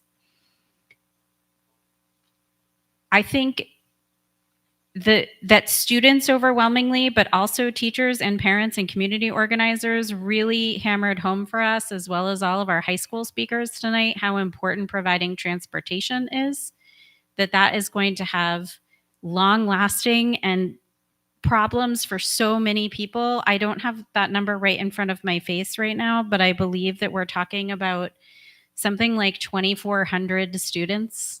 That's 2,400 students who would no longer have a free bus pass. And we heard a lot about sports and athletics and how important they are for both the physical wellness, but also the social, emotional wellness that comes with being part of a team, and how the sports aren't even just for the kids playing the sports, that increases and improves our school culture and our community pride. And certainly contributes, of course, to those big overarching goals of attendance and student outcomes. So I think the thought that came across both in the written and verbal comments tonight is a both and, or we don't have to choose. We can get better at communicating. We can increase our transparency. We can try really hard to be grown-ups and sit down together and plan better for school year 2026. And also, we could fund things right now that students and families and educators are telling us that they need. So that was the summary. Those comments will be available to all school board members by tomorrow. And then I would encourage anyone tonight who wasn't able to speak, or if you were able to speak and you have more to say, please feel free to submit additional comments. You can do that anytime, but specifically now, right after this board meeting, you can email us at boardservices, all one word, at ppsd.org. You can still submit more comments. We will read them and we will listen to you. Thank you. Thank you, Secretary Hughes. So next item is school board member comments. Mr. Stevens, go ahead. Ooh, Sorry. Well, what I want to make sure that I do, I know a lot of the community members have left. I want to be able to thank all of the students and educators and community members.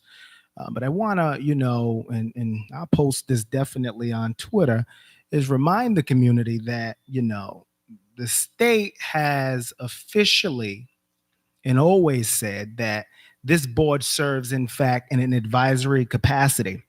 So, I find it bitter strange that a lot of individuals will come here on today, and I'm not going to say insult the board, but that's kind of how I felt when the individual that is requesting this money has said we've had absolutely no power. Now, for anyone to say that this board also has not been advocating or speaking on behalf of the community, that's absolutely false.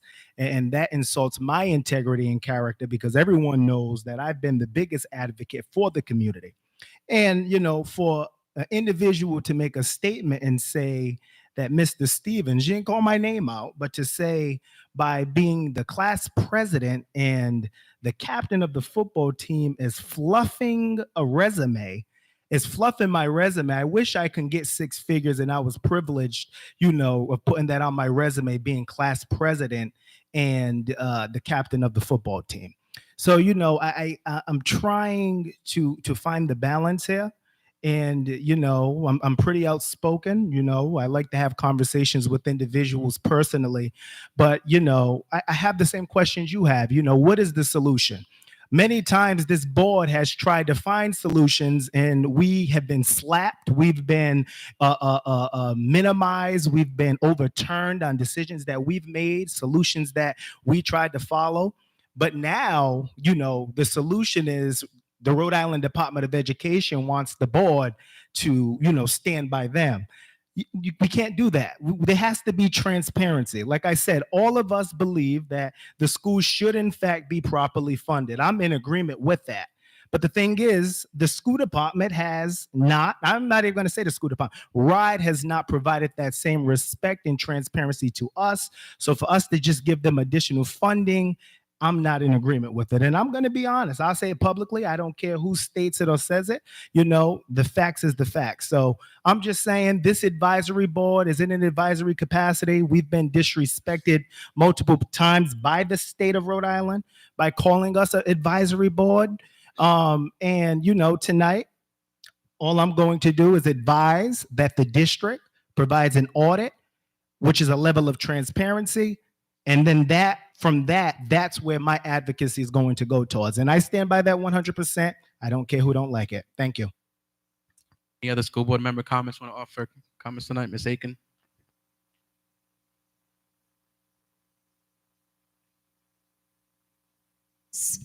And the parents for their emotional appeal this evening, very passionate. I can sense the anger and the frustration.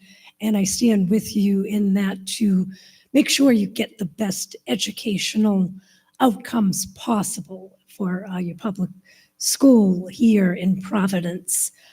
We are a college town. We have a lot of great private schools. We have a lot of great resources that we need to tap into.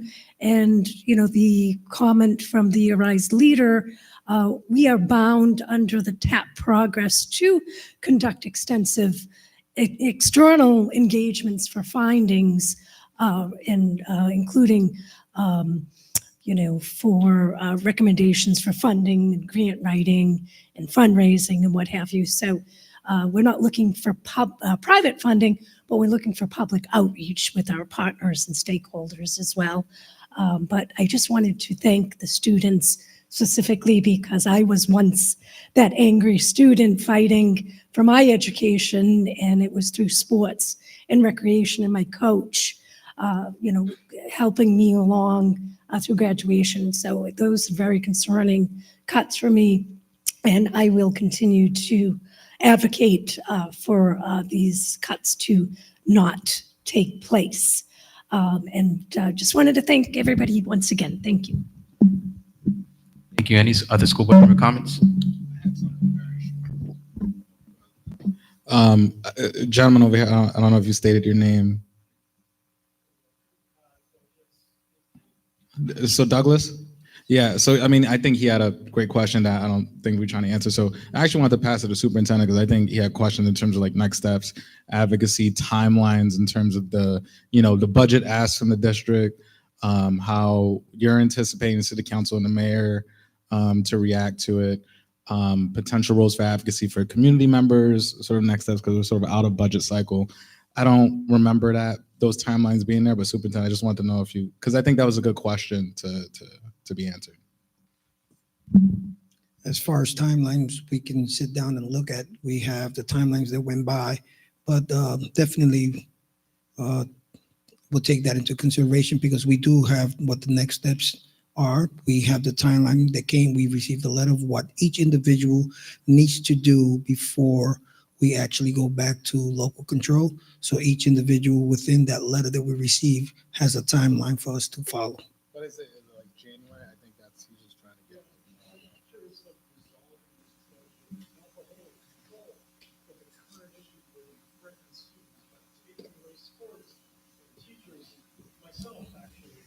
So,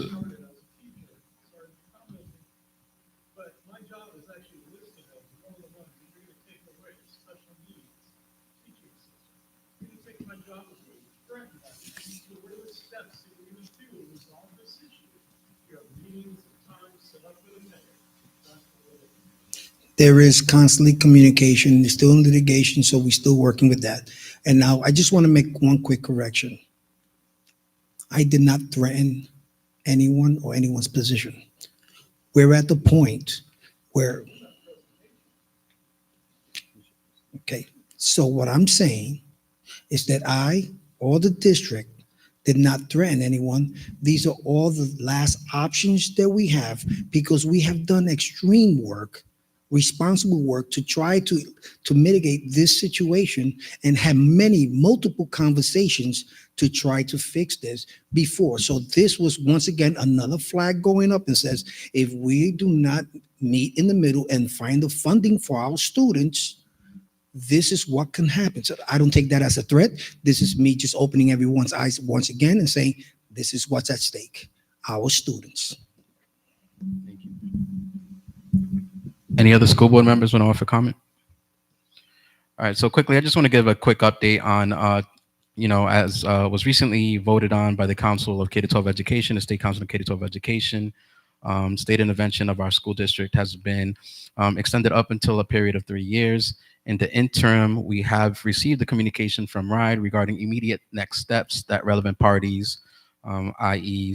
City Administration, City Council, PPSD, RIDE, and the Providence School Board need to take. And we kind of have like an outline of directives. And the first directive was that we identify that these respective parties identify a lead liaison. I just want to announce here that I've appointed Secretary Hughes as my lead liaison. However, we are also, we need to identify a second representative from the school board. So please reach out to me privately. If you have any interest in serving in this capacity, you will be part of a larger dialogue and working effort to outline what that transition plan looks like over the course of the next few months, I guess, while this board is intact. So if there's any interest on behalf of any school board member to participate in that endeavor, please reach out to me privately and we can have that conversation. And then just, to the gentleman's point, my understanding of immediate next steps is, and Zach or someone from the district can correct me if I'm wrong, is that the district has filed an order with the State Department of Revenue to withhold state aid to the city of Providence. Is that where we're at?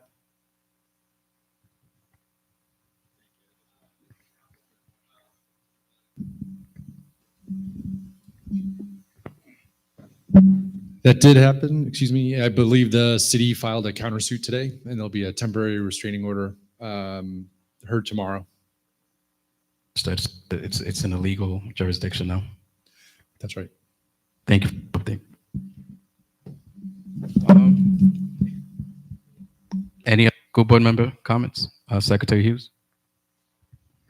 Just a clarification on that. What's the best way for members of the public to be able to follow along of where we are in the litigation in general, but specifically what you just talked about asking the state to withhold the funding to the city and their countersuit? Is there a place where folks can go to pay attention to that?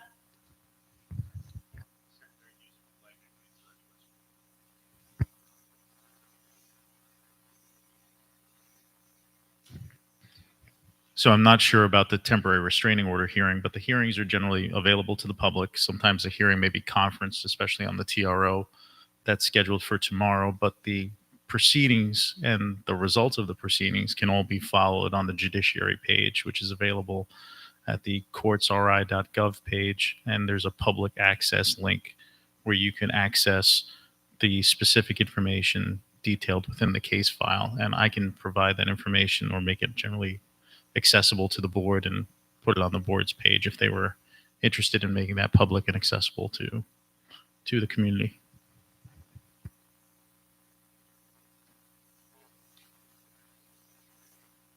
Any other member comments before we get to committee updates?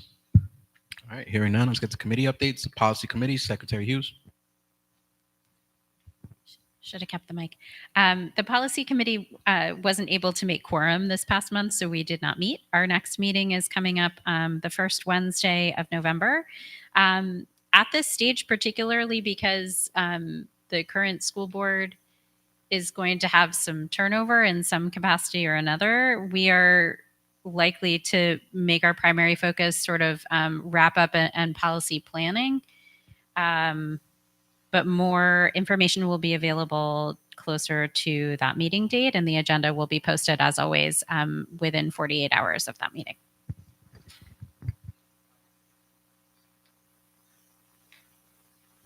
Yes, thank you. Yes, we met on October 9th for an informational session. We met again earlier this afternoon, and we reviewed one contract related to Renaissance Learning, which is a testing platform that is being utilized as a screener for mathematics and ELA that meets state requirements for the RICAS testing.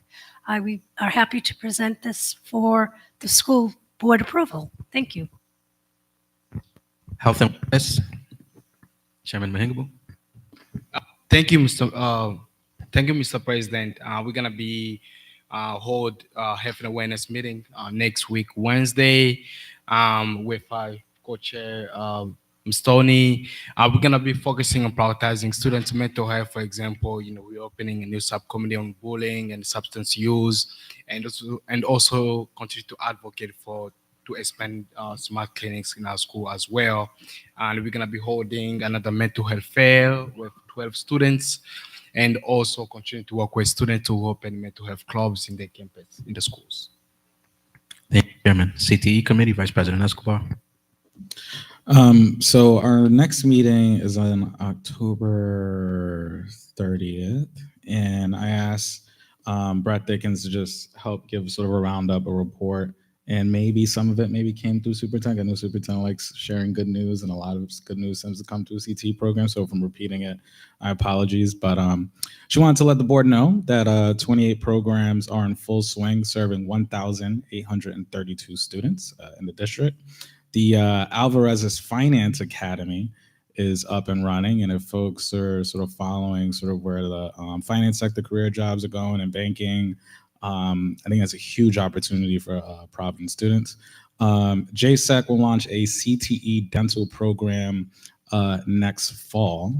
11 students from Mount Pleasant's pre-engineering program are enrolled in CCRI's Advanced Manufacturing Certificate program, traveling to the Lincoln campus one day each week. 5 PCTA students from Wilding and Auto, including 2 female students, have started paid co-ops at Electric Boat. These dedicated students will travel to Quonset Point every other day. There are 8 full-time dually enrolled students at New England Tech from PCTA and JSEC. 6 students are from CTE programs. Some start their college career with articulated credits from their programs and majors such as HVAC, software engineering, and digital media production. What else? She said also stay tuned for STEAM Month launch at Del Sesto on October 29th. URI, Electric Boat, along others will be there. So just wanted to share some of those good news from CTE, and the next meeting will be on October 30th. Thank you.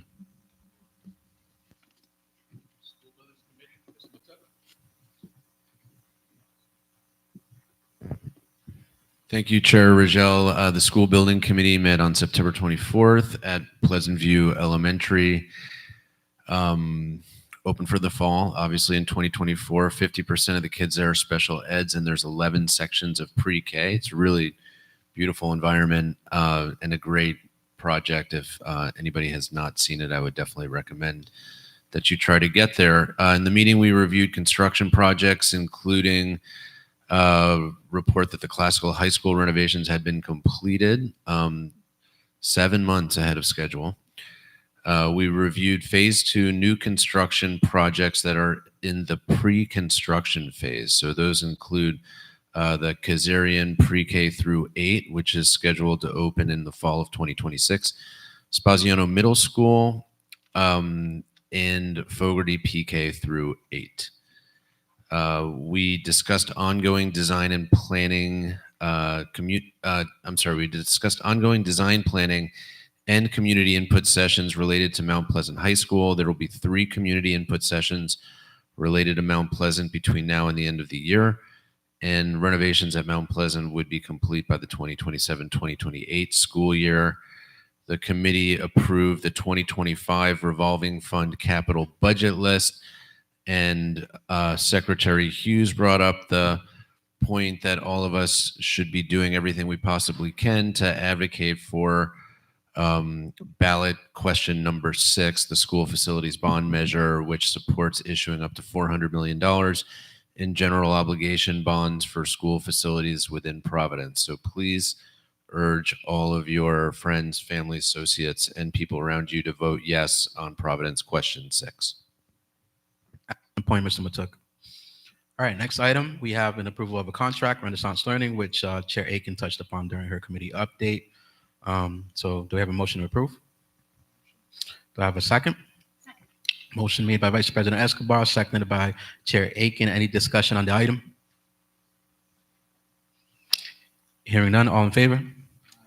Any opposed? Any abstentions? The contract is approved.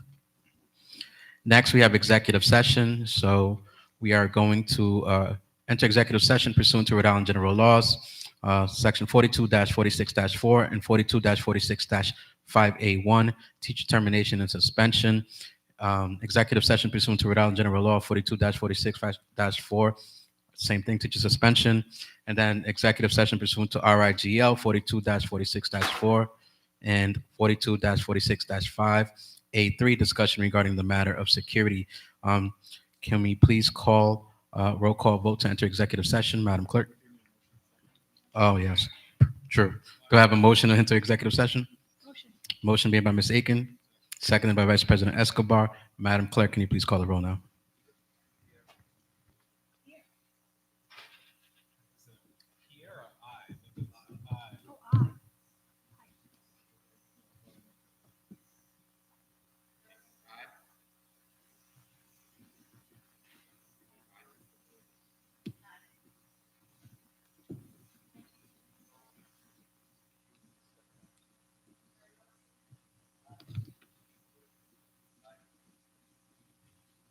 Executive session. I believe I'm looking at our council. I believe we now have to clear members of the public from our room. We have a classroom.